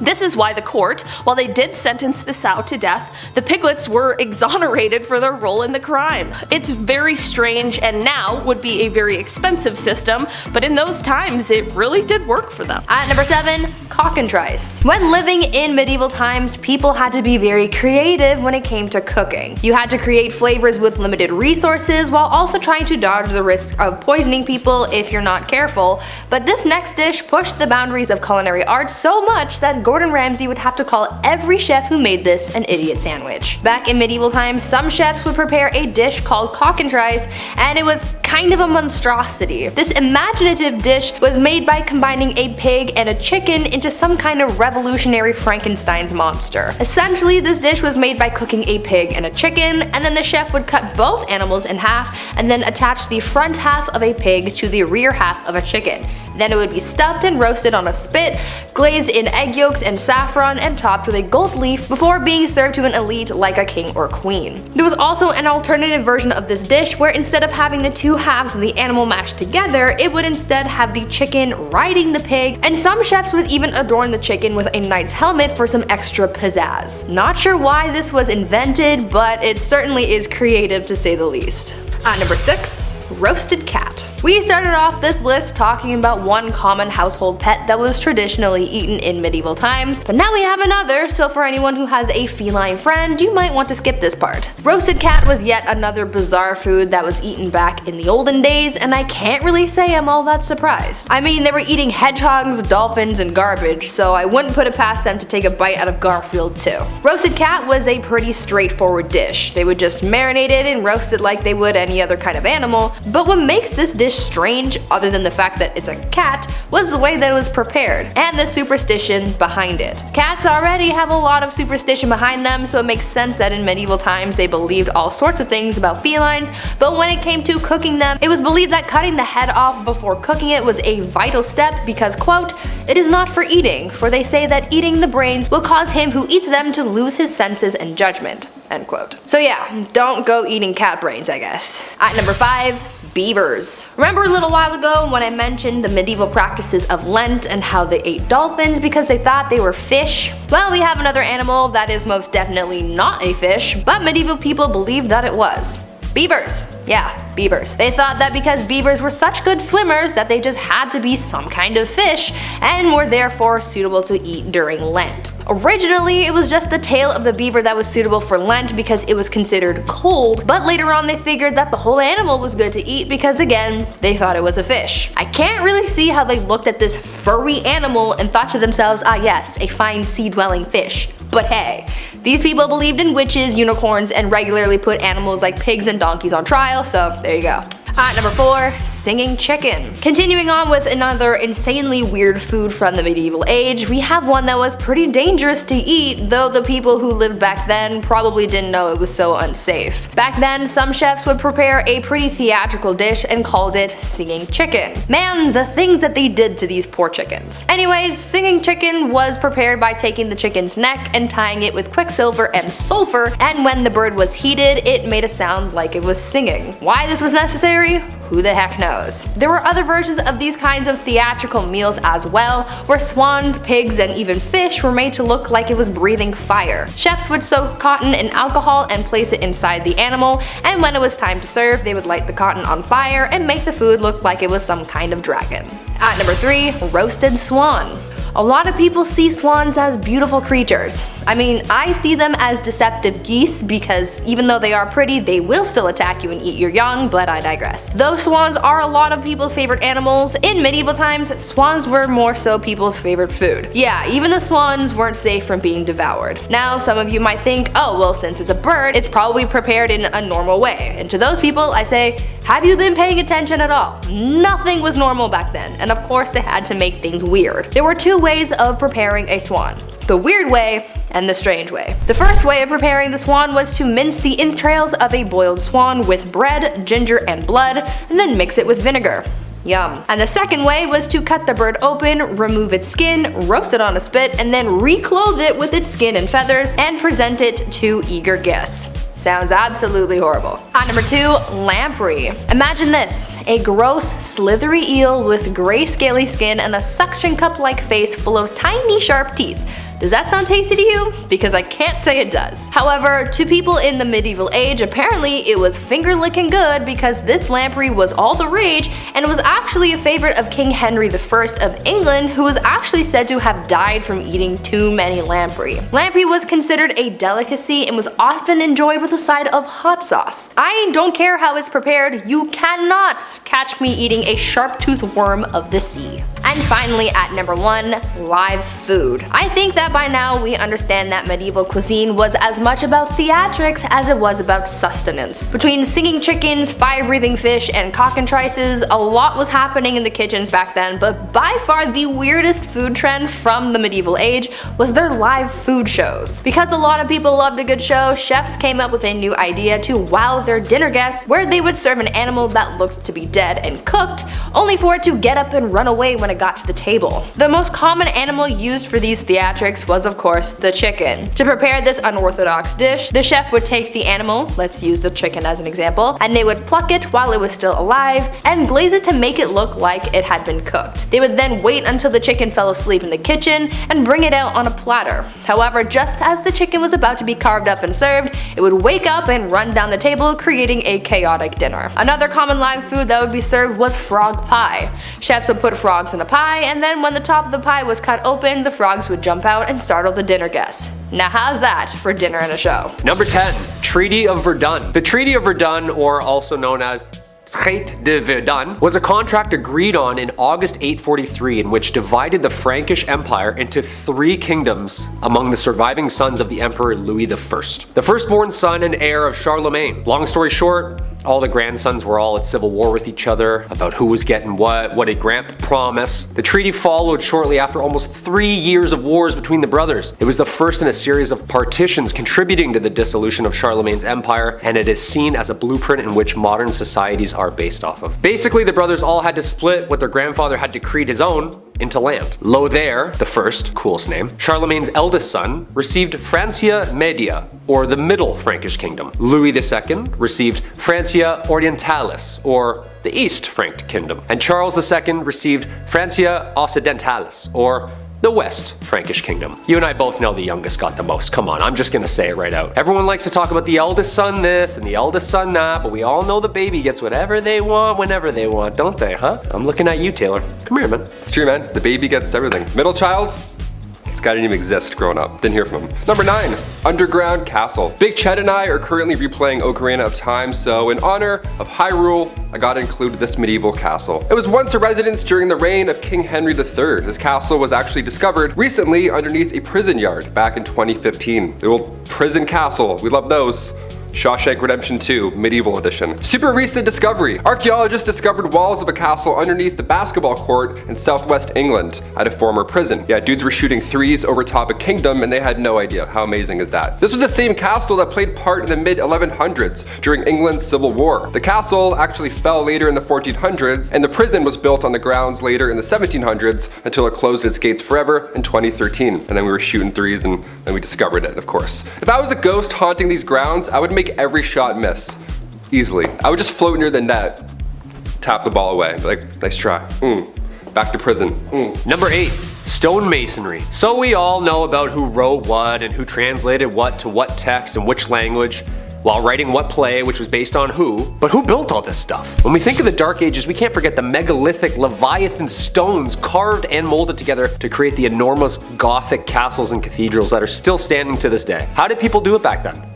Well, masons in medieval England were responsible for building. Masons were highly skilled craftsmen, and their trade was primarily used in the building of castles, churches, and cathedrals. There were three main classes of stonemasons. There was the apprentice, the journeyman, and the master mason. So what would a medieval construction site exactly look like? Well, of course there's the master mason. He's usually the head and the overseer of the work, and he's the most skilled of the tradesmen. This was like the head honcho on site. We've all seen this guy walking around site. He's always angry, he's always yelling, "Hey, who's got the plans? You, give me those. What are these?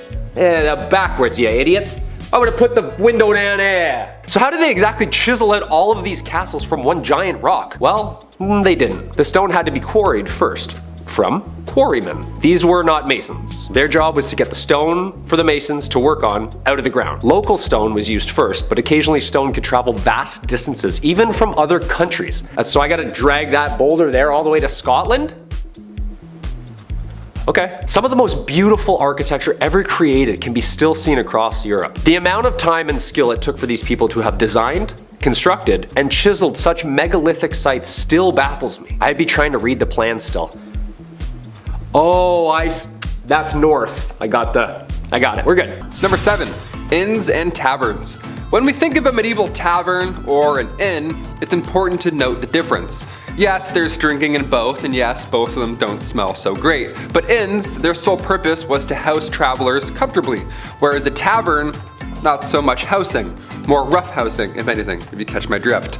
Say you're passing by one of these taverns, right, Saturday night, you feel like grabbing some questionable ale from some questionable establishment, well, you better come prepared. In the Middle Ages, you had to bring your own fork everywhere you went. Just one fork on your side, on your persons. That's so gross. We didn't have a guy sitting in booth 11 doing roll-ups all night, looking at you, just wishing that he didn't work there, right? This was the Middle Ages. You didn't have a fork. No one had forks. If you had a fork, you were lucky, right? You were the rich kid on the block with an in-ground pool. That was you if you had a fork.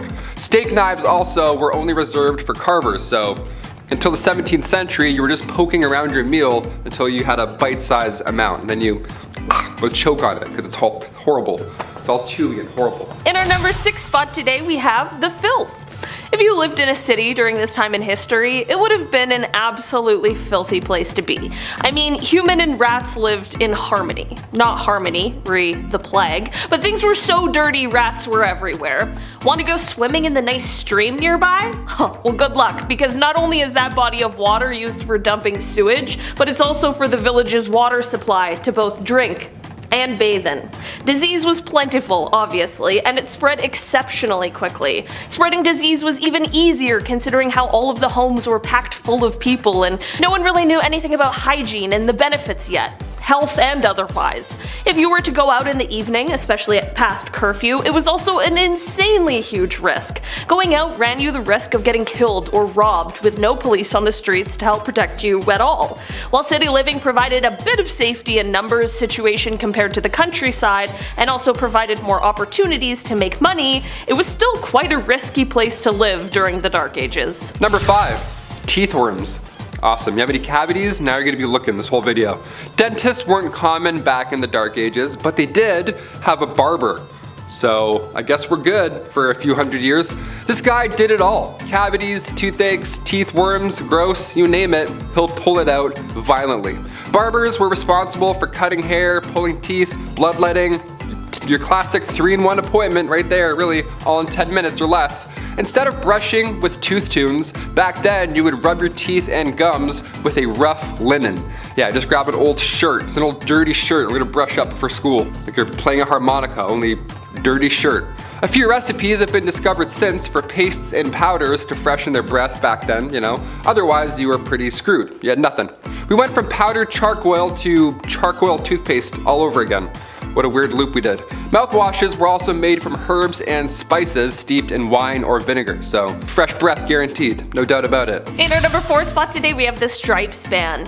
We've all met someone before who seems to be concerned with what other people are wearing, and we jokingly refer to them as the fashion police. But back in the Dark Ages, you might come across some very real fashion police who are actually interested in fining you, should your finest tunic not be of the local dress code. Sometimes it wasn't even just a fine. Some serious fashion faux pas could lead to your imprisonment or even your death. Stripes were definitely a main culprit in these times, as striped clothing was seen as a garment of the devil. I'm not even exaggerating either. In the year 1310 in a French town, there was a local cobbler who was put to death because he had been caught in striped clothes. Yeah, we thought the tabloids were harsh, and I mean, they are, but the medieval fashion police were unforgiving. Not only were members of clergy not exempt from this rule, but neither were animals. Yeah, calling all zebras. Good luck out there, man. This is why zebras were called beasts of the devil, and yes, this is even though the people of Europe hadn't even seen them. Just heard tales of their striped nature. Number 3, no rules football. In honor of the World Cup coming to a close, we have to take a look at football back in the late 12th century. Yeah, what did that look like? Or feel like, rather. Instead of corner kicks and throw-ins, you could do anything you wanted to retrieve the ball from the opposing team. Yeah, anything. Left hooks, some kicks, some jabs, throwing rocks, anything, you name it. It was violent. No diving in these games, I'll tell you that for free. You didn't have to.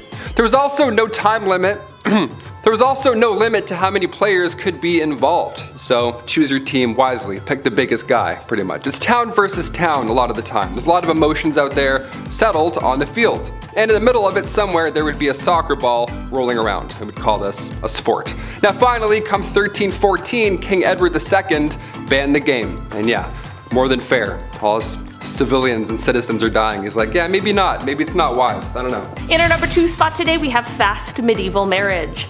There are so many messed up medieval marriage practices. We could do an entire video on just that. And in fact, we have. Go check those out. But while you're here, let's talk just a bit about them. Marriage in the medieval times was quick and easy, but also difficult to prove. If you and your loved one wanted to get married, all you really needed to do was say, "We're married!" And then boom, it's done.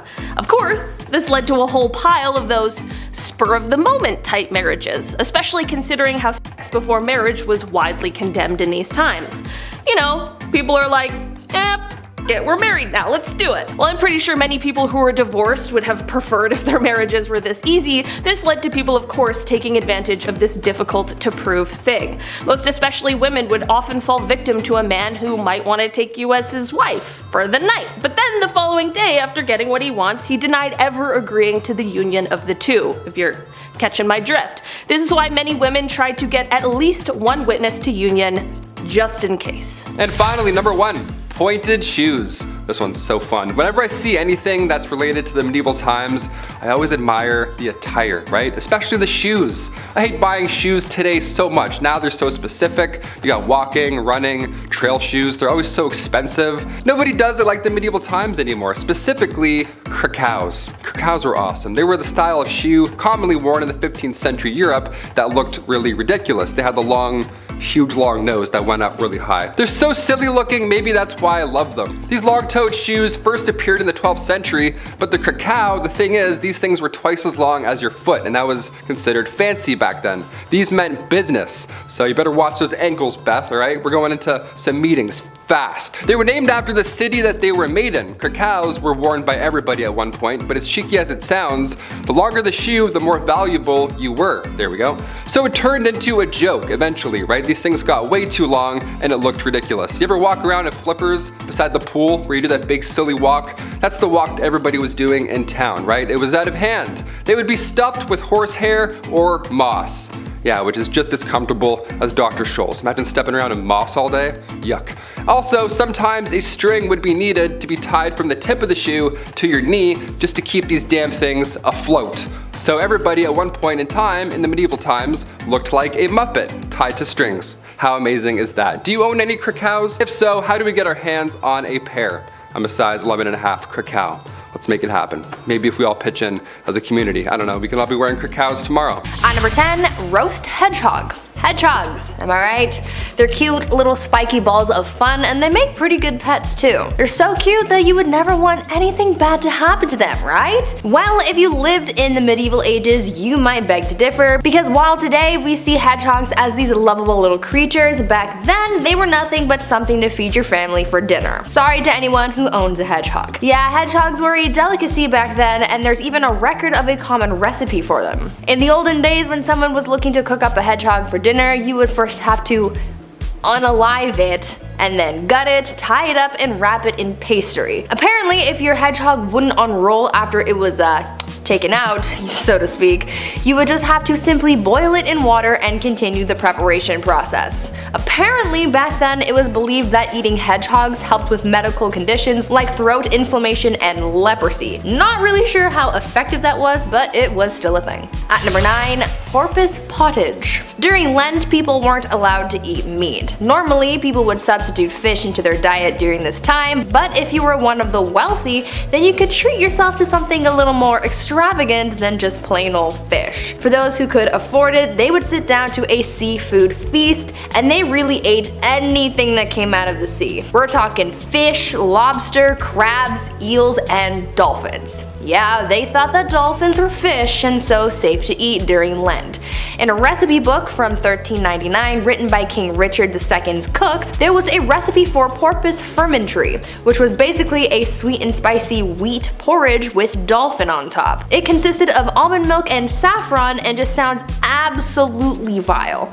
I couldn't imagine what a dolphin would even taste like, but I wouldn't imagine that it would taste very good, especially with almond milk, wheat, and saffron. But would you guys try it?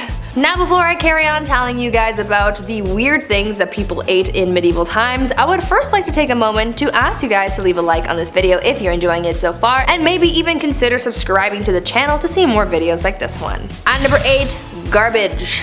Ever heard of a garbage plate? It's a dish that originated in Rochester, New York, and it is a big plate of things like macaroni salad, baked beans, french fries, and a bunch of other things. Well, in medieval times, they also sort of had their own garbage plate, but unfortunately it doesn't sound nearly as good as the one from Rochester. Their garbage was pretty foul, and honestly I don't think that you could pay me enough to sit down and eat this thing. As the name dictates, garbage was made of, well, garbage. Anything that wasn't used in other dishes was basically thrown into a pot, cooked up with some seasonings, hopes, and dreams. Even the recipe sounds gross, dude. In an excerpt from a medieval cookbook, to prepare garbage, it says to quote, take good giblets, aka the garbage, chicken heads, feet, livers, gizzards, and wash them all clean. Throw them into a nice pot and add fresh beef broth, powdered pepper, cinnamon, cloves, mace, parsley, and sage chopped small. Then take bread, steep it in the same broth, draw it through a strainer, add and let it boil till done. Add powdered ginger, verjuice, which was sour grape or apple juice, salt, and a little saffron, and serve it forth. End quote. Yeah, I think I'm gonna pass on that one, thank you. Number 7, apple bobbing. In a time where bodies were literally piling up on the side of the road, I can't believe we got apple bobbing out of the whole ordeal. That's crazy. It seems like ill timing, but it is the Dark Ages. What can you do? Apples historically have always been a symbol of importance. The Greek golden apple started the Trojan War. Snow White's poison apple was a symbol of importance in literature and all that good stuff from growing up. And in the Middle Ages, apples were viewed as a symbol of romance and fertility. These things have roots, pun intended, of course. In medieval times, bobbing for apples was flirty. It was their version of speed dating, dare I say. What happened was all the leftover apples from the big harvest were then put into a big bucket. Each apple had a villager's name on it, and then maidens would have 3 chances. 3 chances to grab that apple with their teeth. 3 chances to win a date with the English Tad Hamilton. What a weird time. Can you imagine if this was in Game of Thrones? Reek is just shivering for 2 seasons, bobbing for Ramsay's Bolton apples. We're like, medieval times were dark, holy shit. Number 6. The feudal system, aka feudalism, was a form of structure system existing in medieval Europe in which people would work and fight for nobles who gave them protection and land in return. A social political system in which landowners would contractually bind tenants to exchange their goods, loyalty, and simple space for safety and comfort within the laws of those ruling. Basically, this is like our renter's agreement now. I'll give you a place to stay and some heat. You give me an unfathomable and overpriced amount of shillings for these extremely low ceilings. Yeah, talk about crooks, man. This system stayed in place for more than 1,000 years and managed to fizzle its way out of society somewhere in the 15th century. Not just anybody would ask to be signed to this deal. There was structure and there was order. There was a lord, aka the landowner, aka your landlord, allowing vassals, aka tenants, to rent the land by providing services, especially military services. Yeah, you can stay here, but once in a while we're gonna need you to dump a bunch of boiling water and over that wall. Is that cool?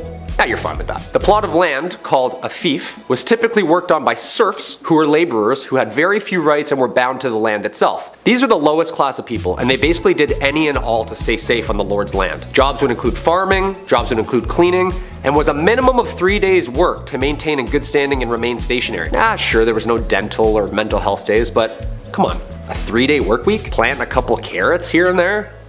Hey, it doesn't seem that bad. Number 5, Fear the Dead. With The Walking Dead on their 47th season, I think it's time to take a peek into zombie history, shall we? And find out where this grim idea really started. Well, it's certainly not a new one, I'll tell you that for free. As far back as the early 1300s, residents were buried in the village of Warren Percy, where archaeologists discovered them many moons later, and they discovered marks on their bones. Cuts, burn marks, you name it. Apparently this was all done after they had passed away. But why? Scientists believe that these injuries inflicted after their untimely death were to prevent them from being reanimated, coming back to life and haunting your village. To keep them in their graves, of course. Unless this dude did something to piss off an entire village that much, they were clearly afraid of this corpse coming back to haunt them. Number 4. Studia Generale. This period also saw the birth of what we call the modern university. This was a culmination of material translated and taught to provide a new infrastructure to scientific scholars. Some of these new universities were registered by the Holy Roman Empire as an institution of international excellence, giving it the title Studium Generale, or better known as Studia Generale. Most of the early Studia Generale were discovered in Italy, Spain, England, and France. These places of study were considered the most prestigious places of learning in all of Europe. I bet you the school hoodies were still so expensive. Just someone's old textbook with a mustache drawn on Marcus Aurelius. The listed number of institutions began to grow as new universities were founded throughout Europe. As early as the 13th century, scholars from the Studia Generale were encouraged to speak and lecture courses at other institutions within Europe to share documents and information, which led to the current academic culture seen in modern universities today. It's a TED Talk, come on. There had to be one cool professor back then, like the guy who lets the class teach itself, orders pizza, has tenure, and hates the monarchy. Number 3, medieval taverns. Say you want to grab a pint with the local lads. Where do you get an IPA in the Dark Ages? Where do we get a 6-pack of Arthurian ale? Well, this is the medieval ages, so instead of venturing through the woods to hopefully maybe find another town, just ask thy neighbor. That's right, in the Middle Ages, you could brew your own ale. No problem, no one's asking any questions. Give it a shot. In the late 12th century, baking bread was not freely permitted, but making ale in your basement was. I guess that's great. So the higher ups, the noble lords, they wouldn't care if you made ale and had a block party, but if you made a weak ale, or it was improperly measured and then distributed, then, and only then, do you get a fine. Arrest this man at once. Number 2, St. Patrick. St. Patrick was a 5th century Roman British Christian missionary and bishop in Ireland. Also known as the Apostle of Ireland, although he is the first apostle, having lived prior to the current laws of the Catholic Church.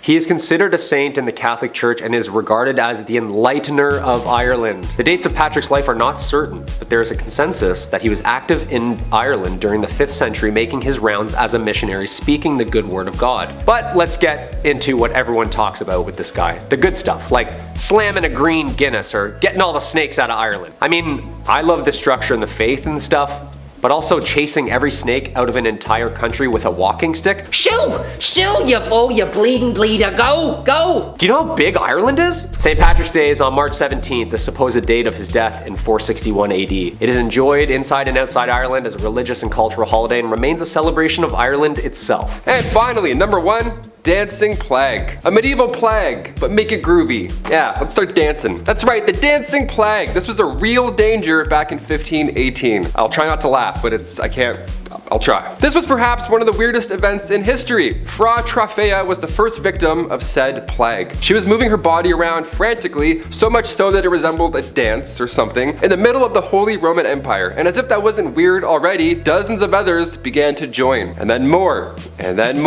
all moving their bodies with a similar, wacky, frantic twist. This was long before Chubby Checker came along, so we still have no idea what was going on here. Like, we're out of guesses at this point. This twist lasted for months. People were dropping on the spot. It was scary and confusing. In total, there were around 400 victims that fell to this mysterious illness. That's a lot of deaths. That's a lot of real deaths. This was documented in 16th century historical records, so I don't think the story is made up per se. No one would make this up. It's terrifying. A Catholic saint at the time, Saint Vitus, was believed to have the power to curse people with said dancing plague. What an amazing power also. Guy starts moonwalking away, you're like, beat it. Some suggest this was a cult, others believe they ate toxic rye. Who's to say for sure? Either way, We're all dancing. Number 10, playing football. Considering football, soccer for my fellow North Americans, is basically a religion in England, it's hard to imagine them ever having a world without it. But the football they played back in the day had far less rules and was a lot rougher on the players and the infrastructure. It could have an infinite number of players and could take part across an entire village. The goals were sometimes set miles apart, and the game would often be used to settle disputes. So soon, actual brawls of tumbling, angry bodies would muck about with each other. But hey, according to the rules, you had to do everything you could to win, so if that meant punching a guy out or destroying a fruit cart, that's what you did. It also wasn't strictly football, you could use any part of your body. But the game became so damaging that King Edward II had to put a ban on it. It was causing too much injury and property damage. He forbade the games and condemned any who disobeyed to imprisonment. You'd think he would have just forced people to play by safer rules, not ban it altogether, but oh well. It's back now! Number 9, outrageous men's fashion. I finally found the reason as to why men's fashion has plateaued at the suit thing. I sense a colorful change in the wind nowadays though. But the last time they went really outrageous, they ended up getting punished for it. Medieval Europe was one of the most colorful periods of men's fashion to date. Anglo-Saxon men wore tunics, trousers, leggings, and strappy leather shoes tied together with belts and girdles. Oh, but that's not all. Oh no, that's not all. Cod pieces were introduced later on. What is a cod piece, you ask? It was a piece of flair that men used to use to advertise their endowment, as it were. As you can suspect, they got quite big. As did their shoes. The longer the shoes, the richer you appeared, and the more pronounced the cod piece, well, I think you get the point. Men who wore pointier shoes had a higher social position, some shoes were longer, anyways. But from 1337 onwards, laws were passed to preserve decency. No one was to wear a tunic that did not cover their buttocks or genitals. Offenders were fined 20 shillings, which was around £700 today, or roughly $1,400 Canadian. Number 8, swans. This is actually a thing, and it has been since the 12th century England. It must be kind of weird just partly being born into the royal family, becoming queen and king, and being told, yes, you own all of England, and you own all of the swans. What?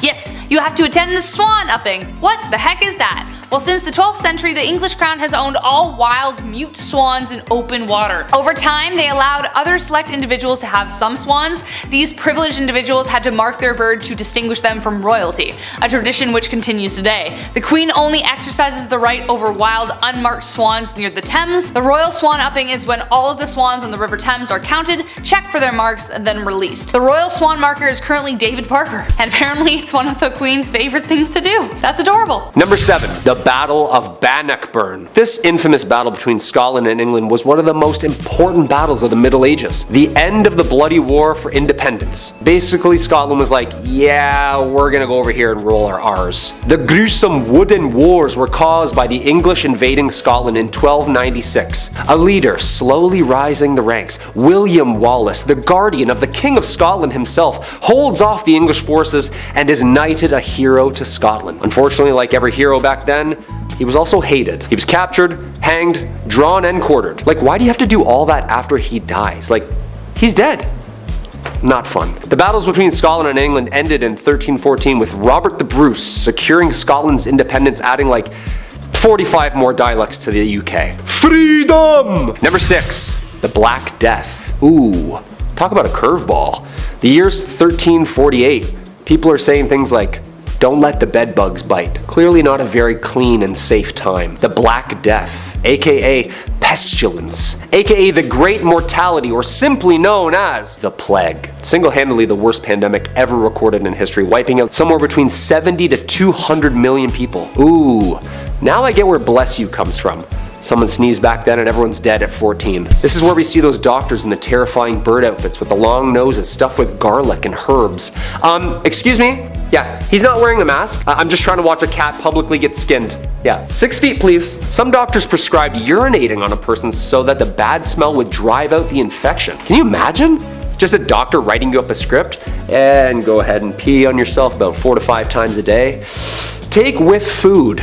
Should be gone early next week. And just let me put my mask back on here before you leave. There you are. The plague started in Europe in October 1347 when 12 ships from the Black Sea docked at the Sicilian port of Messina. Most sailors aboard the ships were already dead, but those who were still alive were covered head to toe in black boils that oozed pus and blood. Ugh. Sometimes the Black Death included fever, chills, vomiting, diarrhea, temporary loss in motor skills, and then, of course, death. Number 5. Joan of Arc. Finally, a woman in the Middle Ages.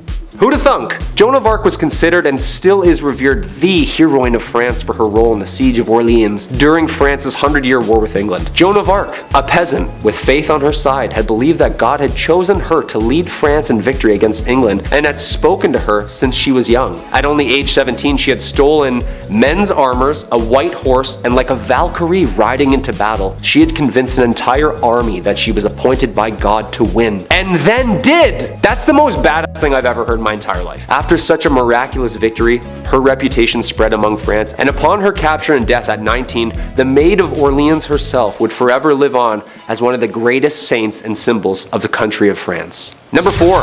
Henry V. Another war? All these people do is kill each other. Does anyone fish? Or golf? No one, huh? Just swords and heads, swords and heads. A history itself. This time, England beats France. King Henry V, Prince Hal himself, leans into his kingly duties, demolishing France in what Shakespeare would delve into years to come. The Battle of Agincourt is one of England's most celebrated victories and was one of the most important triumphs in the 100 Years' War. Then should the warlike Harry, like himself, assume the port of Mars, and at his heels, leashed in like hounds, should famine, sword, and fire crouch for employment.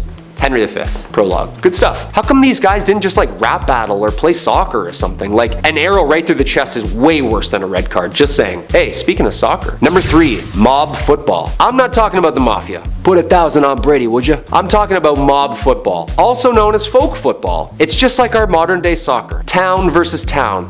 Except it has an unlimited amount of players. And there's only 2 rules to the game. Get the inflated pig's bladder over the opposing team's lines on the other side of town, and no murdering. I mean, I guess this is closer to rugby? Yeah, this is literally just rugby. This game was played competitively and eventually outlawed at Oxford University in 1555. Just a guy named Jeeves in a polo. Oh yeah, I play mob football at Oxford. Yeah, I'm also in a frat. This game got so out of hand, it was banned numerous times in England. There is great noise in the city caused by hustling over large balls from which many evils may arise, which God forbid. We command and forbid on behalf of the king, on pain of imprisonment, such game to be used in the city of the future. Thankfully, this game has calmed down over the years and now has become the most popular played and watched game across the world. Go Liverpool! Number 2, the printing press. The printing press is a machine that was designed for the mass printing of text, mostly in form of books and newspapers. With an unknown date of origin, first invented in China, this machine, designed in the 15th century by Johannes Gutenberg, was a revolutionary new form of writing which would only change the direction of history with the mass production of uniform text. Long story short, people didn't have to get the world's worst wrist cramp writing Hamlet over and over again. To be, or not to be, 86 more folios? The alphabetical metal keys would be placed into the device and slammed into the paper, pressing ink upon the parchment. You know there's gotta be some books half written in purple ink because they just ran out of black. Come on, we've all been there. Ink's expensive. Number 1, William Shakespeare. The Bard himself, arguably the most influential writer of the English language. William Shakespeare was born in Stratford, England. One of the easiest ways we can look back into the dialogue and lifestyle used by the people living in the Middle Ages. This playwright documents the world in which he lives from 1564 to 1616. Due to Shakespeare's unbelievable talent for building and fabricating an array of diverse stories and characters via players, modern day is able to see the Middle Ages and the similarities and differences the people were experiencing. His plays are based in the environment that they were written in. He writes about diseases, he writes about monarchy, he writes about women's rights. Okay, so no one actually got turned into a donkey by some fairies in the woods, but some of those wars actually did happen, and some of those kings and queens were really twisted. How this man created so many brilliant works and stories, all part of the mystery. Number 10, horned helmets. The Middle Ages were chaotic times to say the least. There were kings and queens, wars, famine, and no social media to complain about it. Ugh, the worst, I know, right? I don't know how they made it out alive, to be honest. We think we have a pretty good grasp of the past, however, there's a few misconceptions that we still seem to hold on to today. A good example of this is the Vikings. The ironclad warriors who like sailing, raiding villages. You know the ones I'm talking about. For some reason, though, in modern depictions, they always have horned helmets, which simply isn't the case. It might not sound like a big deal to us, but it's kind of like saying the Romans wore KFC hats. It just didn't happen. Number 9, Iron Maiden. Another medieval legend that might have gone over your head, or rather, in many puncture wounds that is the Iron Maiden. No, we're not talking about the band here. The very unique interview aid, if you will. Basically, the Iron Maiden was a steel or iron sarcophagus that was shaped like a lady or a maiden. And on the inside was a bunch of pointy spikes that will turn you into ye olde Swiss cheese. While the medieval times were full of unique devices to extract information from heretics, as they would call it, this is one invention of more recent centuries and not really medieval times. It's weird because there's already a lot of weird, strange, and brutal machines that would extract information from people in medieval times. So it's kind of weird they came up with this one too. I don't know. It's like a fake, but it's also just as it's very believable. Very believable. Number 8, Jack and the Beanstalk. Maybe you do know Jack and the Beanstalk. Jack made a stupid decision. He ends up with magic beans. He plants the beans. A big stalk grows. He climbs a giant beanstalk and enters the giant's castle, where he steals a golden goose egg. Or at least that's how the variation I know goes. There's actually a whole bunch of different variations, but that's how myths and tales from medieval times go. Myths and tales like Jack often get changed around since they've been around for so long. Sometimes a lot of them are word of mouth, which means you don't always get the most accuracy. You only need to play one game of Broken Telephone to understand exactly how that concept works. However, I just had to add it to the list as there's some researchers who suggest that the story might even be older than its medieval origins. There is some researchers who think it's 4,000 years old, and it's a variation of another story of another story of another story. Number 7, medieval masks. Now, to go with laws that make no sense, there are punishments that also make no sense. There is a sweet satisfaction in seeing someone with egg all over their face, I'll admit. Which is why people in the Middle Ages like to serve out punishments that dealt out a good deal of embarrassment. Which is why, for non-violent crimes, people went all out. One comical form of punishment was making criminals wear terrifying masks that were terrifying to look at. They were either paraded around town or placed in the stocks to frighten babies and passerbys. They also made crime-specific badges that you had to wear for the rest of your life. One such badge was a depiction of 2 huge red tongues, bigger than your hand, which indicated perjury. Good luck getting a date or a job with that one. Number 6, Scold's Bridle. And with the theme of odd laws, we continue with some pretty weird punishments. This one also ties into a little one we're going to talk about later, see if you can guess. Don't scroll. The Scold's Bridle was a terrifying looking contraption that was built to punish women who ran their mouths. That's right, it was a crime as a woman to have an opinion, or to basically say anything anyone didn't like. They were largely designed to humiliate women who wore them, not to inflict any horrid pain, but there was a little bit. Just the shame though, that was the big thing. The bridles would be strapped onto the head with bits in the mouth like horses. The bits had spikes, so it did hurt a little, but this would prevent the wearer from speaking. They were expected to parade around in this medieval headwear for 12 hours so that they would learn their lesson. Number 5, witchcraft. All the way back in 1542, the UK Parliament passed the Witchcraft Act, which condemned anyone who practiced the art to death. It was repealed 5 years later, then reinstated with flair in 1562, meaning they added more oomph to it. This led to many women being sentenced to gruesome interrogations, trials, and death punishments such as burning at the stake. How does one know that someone was a witch? Well, point 1, they look like one to you. 2, if you threw a hog-tied woman into a pond and she floated, she was a witch. Number 3, you're a woman and financially independent. Number 4, you're old. Honestly, the list goes on. Anyone could be accused of being a witch. If someone wanted an easy way to get rid of you, they could just whisper in someone's ear that you bewitched them when they were dreaming. Number 4, failure to entertain. Today, if a comedian doesn't make us laugh or we don't enjoy a TV show, we just change the channel. But back in medieval times, failure to entertain the king or queen could result in your death. Nicolas Ferial was one of the most famous jesters in history, for instance, known as Triboulet. He entertained King Louis XII and Francis I in France during the 1400s. He was born with a smaller head and brain than other children, which affected his neurological and physical appearance. The king seemed to be amused by this, and so he served as his jester. He wasn't academically smart, but boy was he witty. But sometimes his wit took him too far. This got him eventually into trouble, and Francis I decided to have him executed. Why he didn't just fire him and kick him out in the first place, no idea. He must have said something that really towed the line. But everything was extreme back then, keep in mind. But the king asked him, how would he like to die? And Triboulet cleverly replied, old age. This broke the king's foul mood because damn, it was a good joke, and had him exiled from the realm instead. But damn, he cut it close. Number 3, no more minced pies. This one should make some of our British fans gasp or run for a builder's tee and a mincemeat pie to clutch it close to their heart, but rest assured it was only on one Christmas day that eating mince pies was illegal, and that was on December 25th, 1644. On that year, it was legally mandated because the celebration fell on a legally mandated day of fasting. However, the pies themselves were seen as a symbol of immoral excess of Christmas season. Further legislation was proposed in 1656 to clamp down on an immoral and lush Christmas traditions like and including the mincemeat pie. England was currently under the rule of Oliver Cromwell, who was just the worst, and he was very religious and just wanted everyone to behave, and it was part of his effort to tackle gluttony. But when Charles became king, people stopped going after holiday treats and mince pies were safe once again. Number 2, a beached whale. So considering poaching was illegal in the King's Forest, it only makes sense that they would try to make it the same for the sea.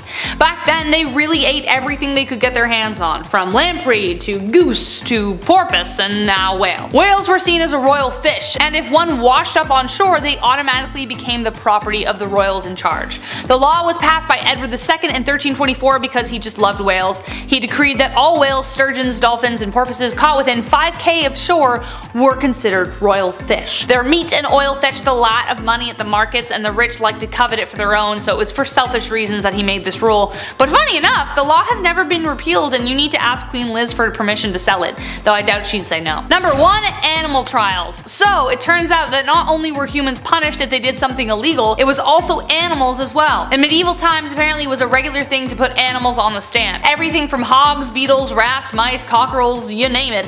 Absolute craziness. In the 14th century, local people even prosecuted Spanish flies. They have no control, they don't even know what they're doing. Spanish flies were dangerous to livestock and would ruin vegetation. Needless to say, they weren't well liked. So, they were appointed a lawyer and given great dignity in court, though the verdict was obviously not favorable because they couldn't speak for themselves. They were condemned and banished from a plot of land. It was believed that animals who committed a crime were possessed by the devil, and to let them go unpunished would give the devil permission to take over human affairs. So they would like literally hang pigs by nooses to punish them. Did the flies actually ever come back? Probably, but at least the humans felt better about it. Kicking off the list at number 10.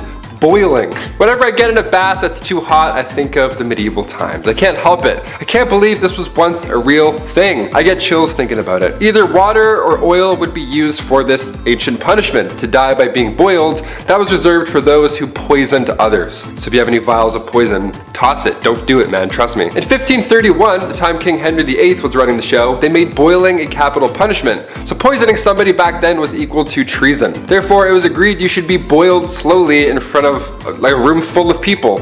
I would say that's the worst, but I know what's also to come on this list. Number 9. Water. Taking a step away from the worst physical thing one could possibly go through, let's take a look at how far the mind will go before it too breaks. Sensory deprivation is still around today. In fact, there's many who pay for it. Yeah, they lie in a dark tub full of salt, then they float and listen to Childish Gambino. It's a magical experience. Your senses are powerful, especially combined with water, so this dripping machine, this old water punishment, that was just all bad. You had ice cold water dripping on your forehead and your face over and over for hours and hours. Drops would be at different random times so you can predict it as well. My toes are wiggling while I'm talking about this. This is making me anxious right now. In medieval times, they would tie you down and then using a horn, a big ass funnel, they would pour 9 pints of water down your throat. So water is horrible in many ways. Number 8, fire. Can't talk about medieval punishments without mentioning this witchy classic. Commonly practiced in Babylonia and ancient Israel, then later on in Europe with the classic witch hunts, burning at the stake didn't come from churches, like many believe. They didn't call the shots there at all. That was mainly how small towns settled local beef. Yeah, by burning at the stake, instead of just like a fist fight at the park. Burning at the stake came in full swing way back in 1431 in France. French disbelievers like Joan of Arc, they were burned at the stake. It was crazy that they actually did this as a form of punishment. This is one of the worst medieval punishments, and believe me, there's a little bit of a silver lining here. It was quicker than most. Sometimes. Gunpowder was sometimes used so that the burning and stuff would be much faster and brighter and louder and much more horrible. A lot worse on paper, but a lot faster. So honestly, I think it's better. History is insane. Another red hot punishment used in medieval times was when the accused had to hold a red hot iron bar and then walk a few steps with it. A red hot iron bar, your hands were literally toast at that point. Here's where it gets even worse though. 3 days later, the accused would come back to the court, and then when the bandages were removed, if their hands were healing, they started to heal, they were deemed innocent. They were on the path to goodness and whatever. If their hands were still in horrible condition from, say, I don't know, holding a red hot iron bar, then they were pronounced guilty. That's how the courts worked back then. Number 7, Beowulf, an Old English tale of Germanic origins, or really a weird movie in 2007. I doubt some of you may remember that movie, but I do, I remember. I was just a kid then, and I was very confused as to what I was seeing. The CG unfortunately has not aged very well. However bad that movie may be, it's based upon an old medieval legend. Beowulf comes to aid the king of the Danes in Hrothgar, as the evil Grendel has besieged the fair people. He's a bad dude, you gotta stop him. Bad guy. After slaying the beast, the mother of Grendel comes for a piece of the action. Naturally, it makes sense. You know, get rid of the son, the mom comes. It makes perfect sense. Beowulf, in true Hollywood fashion, eventually gets her too, which, can you blame him? I mean, you have to get her too. And eventually he becomes king. Now, what's the lesson in this one? Always defend your beer hall from evil beasts? Who dare disturb Miller time? Yeah, sure, I don't want my Miller time disturbed. Or maybe that a 2007 CG movie, there was a lot of uncomfortable nudity. There was. It was really weird, but it wasn't like, it was like just a lot of skin, a little weird skin, and like shiny texture. It was strange, trust me. Number 6, Lady of the Lake.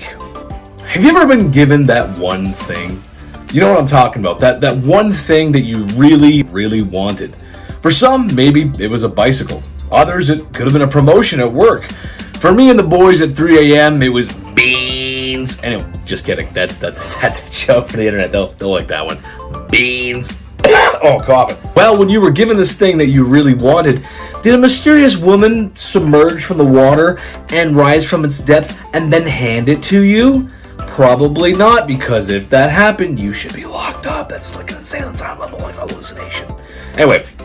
Well, that's what the Lady of the Lake did for King Arthur, except it wasn't a bike or beans, it was a sword, which in a way it kind of led to his promotion as king, so I guess that counts. Sometimes she's depicted as being a helpful lass, and others she's more of a villain. However, I think Monty Python says it best. Paraphrasing. Strange women lying about in ponds, distributing swords as no basis for a system of government. Supreme executive power derives from a mandate of the masses, not from some farcical aquatic ceremony. You can't expect to wield supreme executive power just because some watery tart threw a sword at you. What he said. Number 5, Joan of Arc. You might have heard the name, but don't know the story. This one is really cool because she actually existed and she became a legend and a myth. It's pretty cool. So the story goes back to medieval times when France and England were at it again. It's a pretty common theme in European history. They fight a lot. However, this time France was losing bad, real bad, to the point where the King of France needed a miracle. Well, little did anyone know that their miracle was in the shape of a teenage peasant girl. Supposedly, she got a message from the heavens saying that she was the savior of France. Well, they let her fight, and not only did she lead with excellence, but she actually turned the tide of the war. That was until a bunch of stinky men thought she was the devil and burned her at the stake for such crimes, because you can't let the girls have anything. Why? Yeah, because history, man. Number 4, dragons, or wyverns, as they're sometimes called in Western legends. In Western stories and legends, dragons are large-scaled lizard-like creatures who oftentimes possess the power of fire breath. Nice. Sometimes they're there to challenge our noble knight, guard the tower, or really, they're just a symbol of bad. You don't want to cross a dragon. However, in Eastern culture and legends, it's the complete opposite. Take China, for example. Dragons in ancient Chinese legends are good, thought to be very good luck and a symbol of the emperor himself. Not that one, the Chinese emperor, not Palpatine.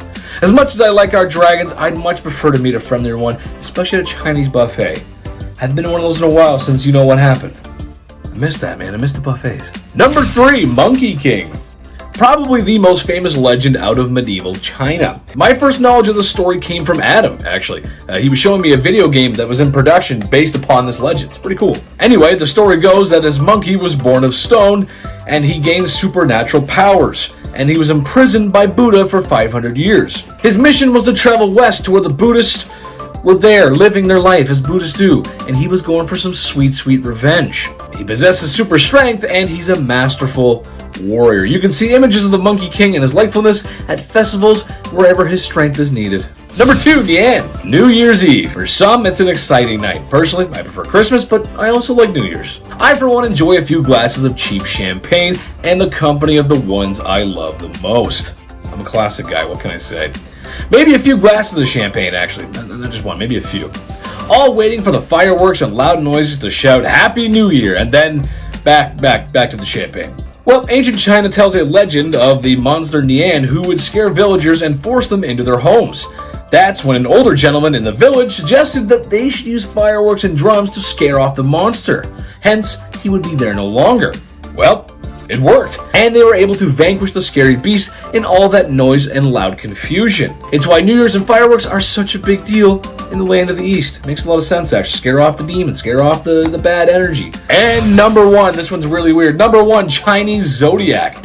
Look, I can pretend I'm a spiritual person, but I'm just not. I'm not a spiritual guy. The only time I ever feel spiritually attuned is when I eat chicken parm at my favorite restaurant. However, I found this legend of the Chinese zodiac to be quite interesting. Supposedly, when the Chinese zodiac signs were being considered, the animals were tasked with a race, so that way the emperor wouldn't have to choose. Kind of like choosing for him. Makes a lot of sense. Supposedly, a rat beat out a cat after jumping off the ox and beating the other animals, and that's why the rat and the cat don't get along, and maybe why the rat doesn't get along with any of the animals for that reason. I, however, think it's related to the bubonic plague, but I could be wrong. Interesting story nonetheless. At number 10, baby night. I know that when someone asks a little kid what they want to be when they grow up, some of them might respond with saying something like a princess or a cowboy or a knight, but back in the medieval age, kids were really becoming knights, not just when they grew up. Knights started training when they were between the ages of 7 and 10, so their childhoods were pretty short-lived. In this day and age, kids that age are starting elementary school and are still too short to ride most rides at the theme park, but back in the day, they were being trained to go off to war. Sounds like a pretty sucky situation, but it gets even worse when you realize that most of these young knights didn't even get a choice in the matter. Parents back then controlled what their kids' futures were going to look like, and there was nothing that their kids could do or say about it, so if they were to be trained as a knight and go off to war, that's exactly what was going to happen. At number 9, squires. Now, even though kids as young as 7 years old would be shipped off to train as a knight, luckily no one was going to send these kids out into battle just yet. Before they could even think about seeing the battlefield, they had to go through training. First, they started off as pages. The pages mostly did menial tasks like working in the stables and serving food to the knights, but they also learned to ride horses and use a sword. A few years later, when they were about 14 years old, they would graduate to become a squire, where they were assigned to a specific knight, sort of like an assistant. The squire would do some pretty menial tasks for their assigned knight, and they would clean and polish the knight's armor and sword, tend to the knight's horse, and help the knight get into their armor for battle. Most squires got through these tasks with the dream that one day they would become a knight themselves and have a squire of their own, but unfortunately in some cases, some squires never became knights and they stayed a squire even past the age of 18, when most squires would become knights.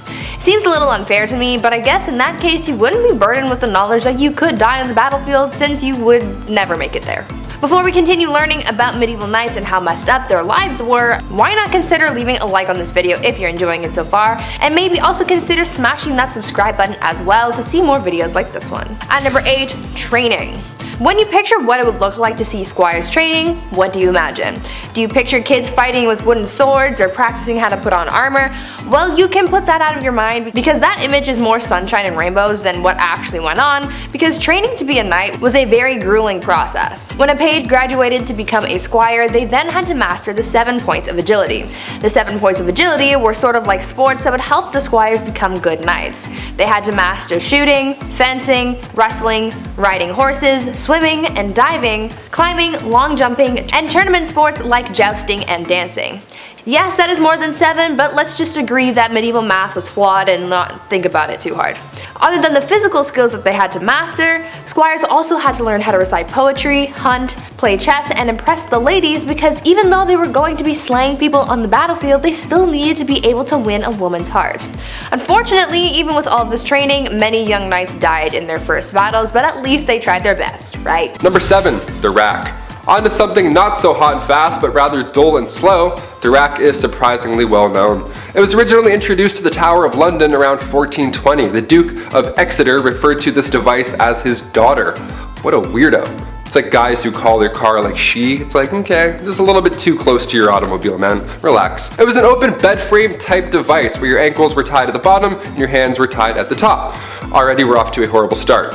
It was horizontal as well, and sometimes it was up. It was all bad. They would just leave you hanging by these ropes, and these ropes were slowly tightened more and more, obviously causing some problems to muscles and joints that were, holding things in place. This was done to extract information. This is also one of the worst things I've heard. Even getting tickled like this would be horrible. I couldn't even imagine. I make jokes because I'm uncomfortable. Honestly, hit that thumbs up to spread some good vibes because we're not even halfway done, folks. Number 6, molten metal. This was another form of capital punishment, and if you've seen Game of Thrones, it'll ring a familiar bell. A few of these do, actually. Yikes. Metal would be heated up in a cauldron for a long time to the point where it was liquid. It was molten metal, just a soup of minerals. Look, we said this video wasn't for the faint-hearted, and here at Bumblebee, we like to keep that promise. They would then pour the molten metal on your head, or more commonly known, they pour it down the throat of the accused. Obviously, it wasn't done as a method to extract information, it was done to brutally end someone's life. Because they're not talking after that, of course. Execution by molten metal was supposedly done to a wealthy Roman general, Marcus Licinius Crassus, back in ancient times. The metal would burn your muscles and skin, literally cooking it, and then after a few moments, it would harden. Bad, not good. Number 5. Keel hauling. Not to be confused with Kegels, keel hauling was reserved for the worst of the worst at sea. This was used by pirates for sailors who disobeyed orders and all that jazz. The victim would be suspended by a rope with rocks or weights around their ankles, then they're lowered to the keel of the ship where all the sharp barnacles live. After so long, these ships are so old, it's just piled on layers and layers of barnacles. Then they would get dragged all along them with the water and everything. Water plus pain, it's a lot. It's a deadly combination. Anything to do with barnacles in the sea, no chance. I'll literally tell you anything, Blackbeard. Anything. Number 4, solitary confinement. This is a kind of punishment that still exists in our modern society, but it can truly be one of the worst punishments out there because of the type of psychological distress that it causes. We were all just in a pandemic for so long. We got so bored and we had Netflix and iPads and whatevers. I can't even imagine this back in the day. Basically, it's a prisoner living in a single cell with little to no contact with anybody else. Not even like a guard or anything rattling keys like in the old times. It was just nothing. No one would even check on them. There are many stories about people being locked up for so long they forget about their families, and some people have gone away to solitary confinement for so long that once they're out, they just forget how to speak, really. They forget how to be a human and interact in the real world. Solitary confinement and the negative effects that it has on a person is becoming a wider topic of conversation because of the effects on a person's mental well-being, and it's a topic for a lot of human rights organizations. Back in medieval times, solitary confinement was literally just a room made of stones. It was pitch black, freezing cold, you were tucked away below some janky castle, and most of the time you weren't really alone. In the dark, nibbling away at your little piggies were, number 3, rats. Another Game of Thrones classic. If you're a rat person, I know there's a lot of people who do tricks with their pet rat. That's cool, but maybe cover Stuart Little's eyes for this one. Rats as a medieval punishment, where do I even start? Okay, this one was a punishment for the rats at the same time. What was once called a rat trap involved a man or woman being tied down to something, and then a metal enclosure would be strapped down to their chest or their stomach. Now inside this metal enclosure, there's rats, which are also just loose walking around, and the person can feel them, the little feet walking around in their skin. And this is when the person instilling the punishment begins heating the other end of the metal enclosure. Historically, it was hot coals that were usually placed on top, or there's a fire underneath, which quickly creates a hot environment for the rats inside.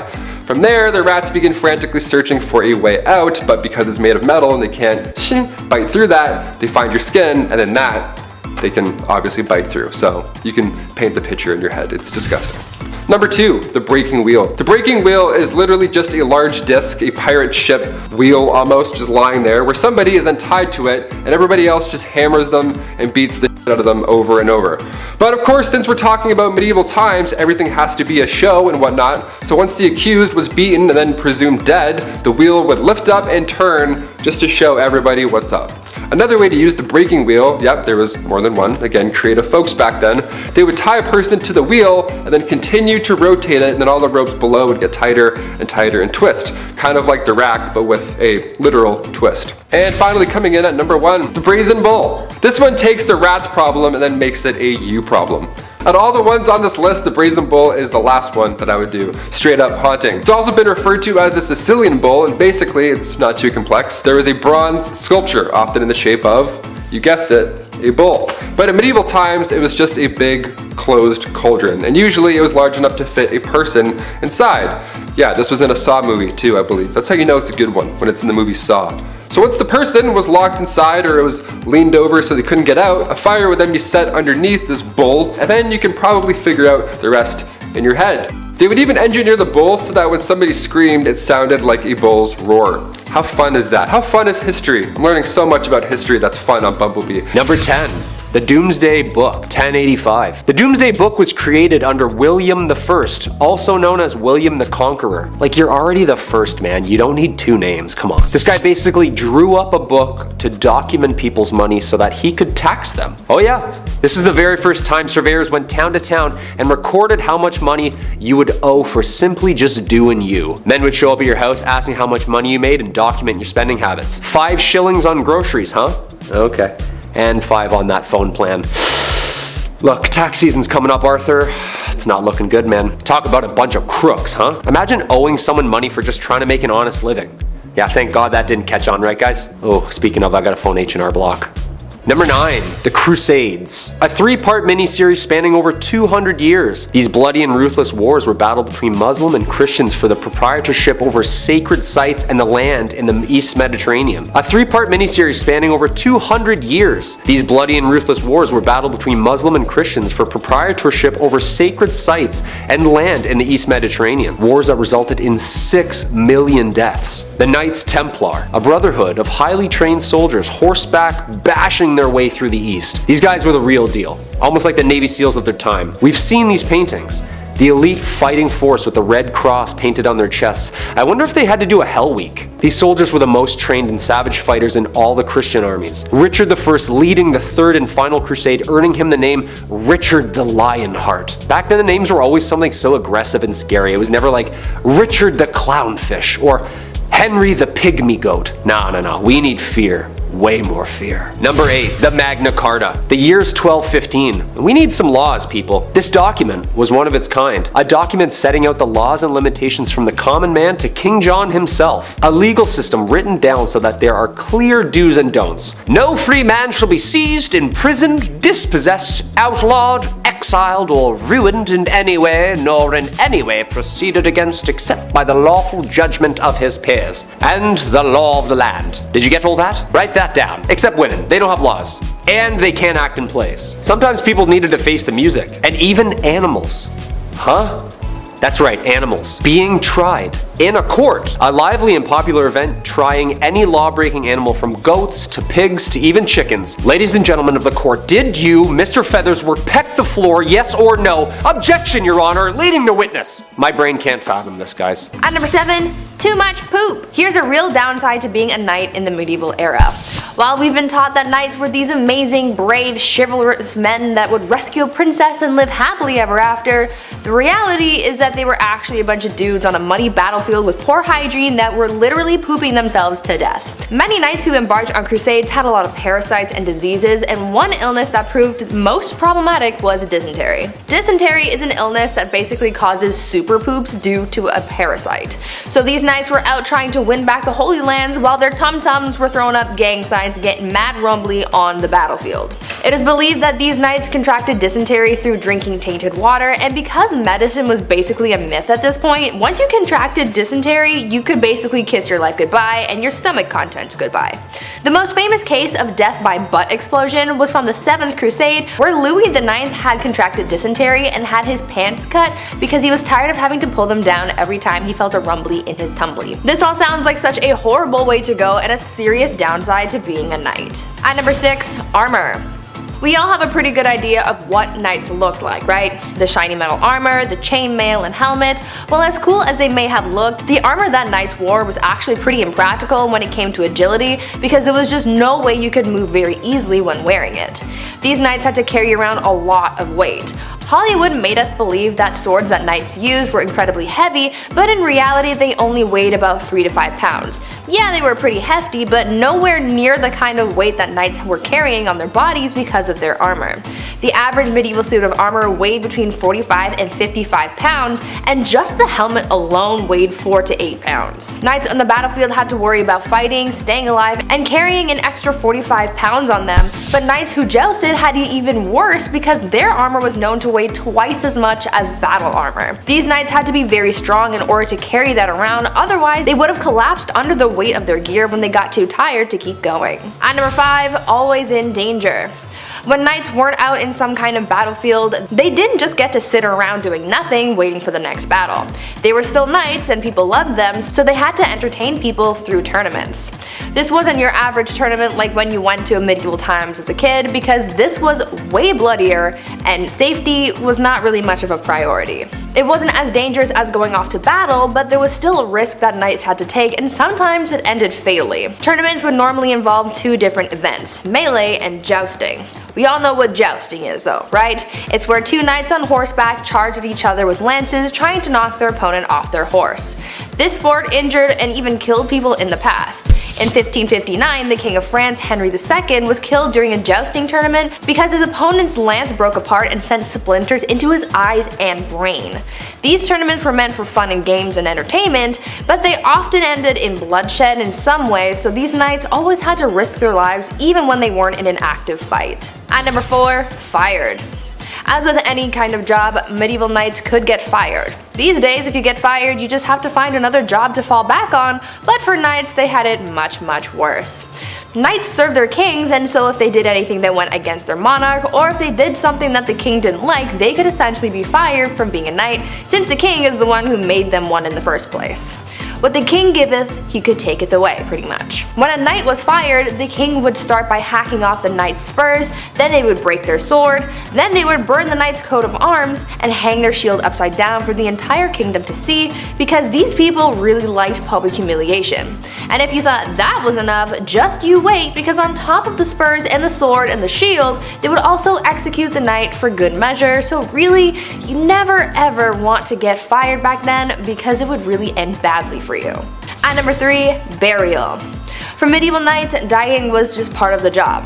When someone became a knight, they knew that this was a risk that they were going to have to take. And for some knights, they worried about where they would be buried because it had to be in the right spot, otherwise they wouldn't go to heaven. When a knight died in battle, their body had to be buried in the right kind of dirt, and that was the consecrated dirt of a church graveyard. To solve this problem for young knights, when they were knighted, they would also be given a burial plot in a church graveyard, so they knew that they were guaranteed a spot in heaven when they died.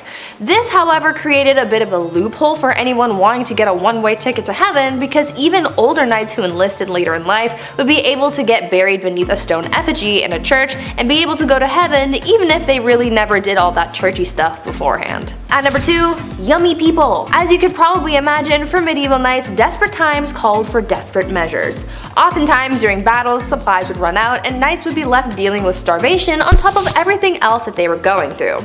This proved to be a huge problem during the Crusades because after supplies and food started to run out, people got desperate and started seeing other people as snacks, if you know what I mean. Some of the poorest crusaders resorted to eating people to get them through their journey to take back the Holy Lands, and as you can imagine, it was a pretty gory sight to see.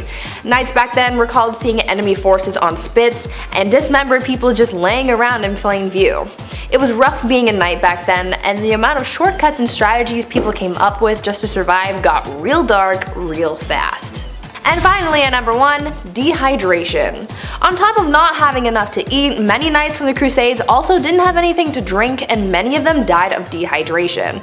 Dehydration was especially deadly during heat waves. At one point, things got so bad for knights embarking on their holy war that 500 knights died of dehydration in just one summer back in 1097. Since it was such a terrible way to go, people started weaponizing dehydration, so to speak.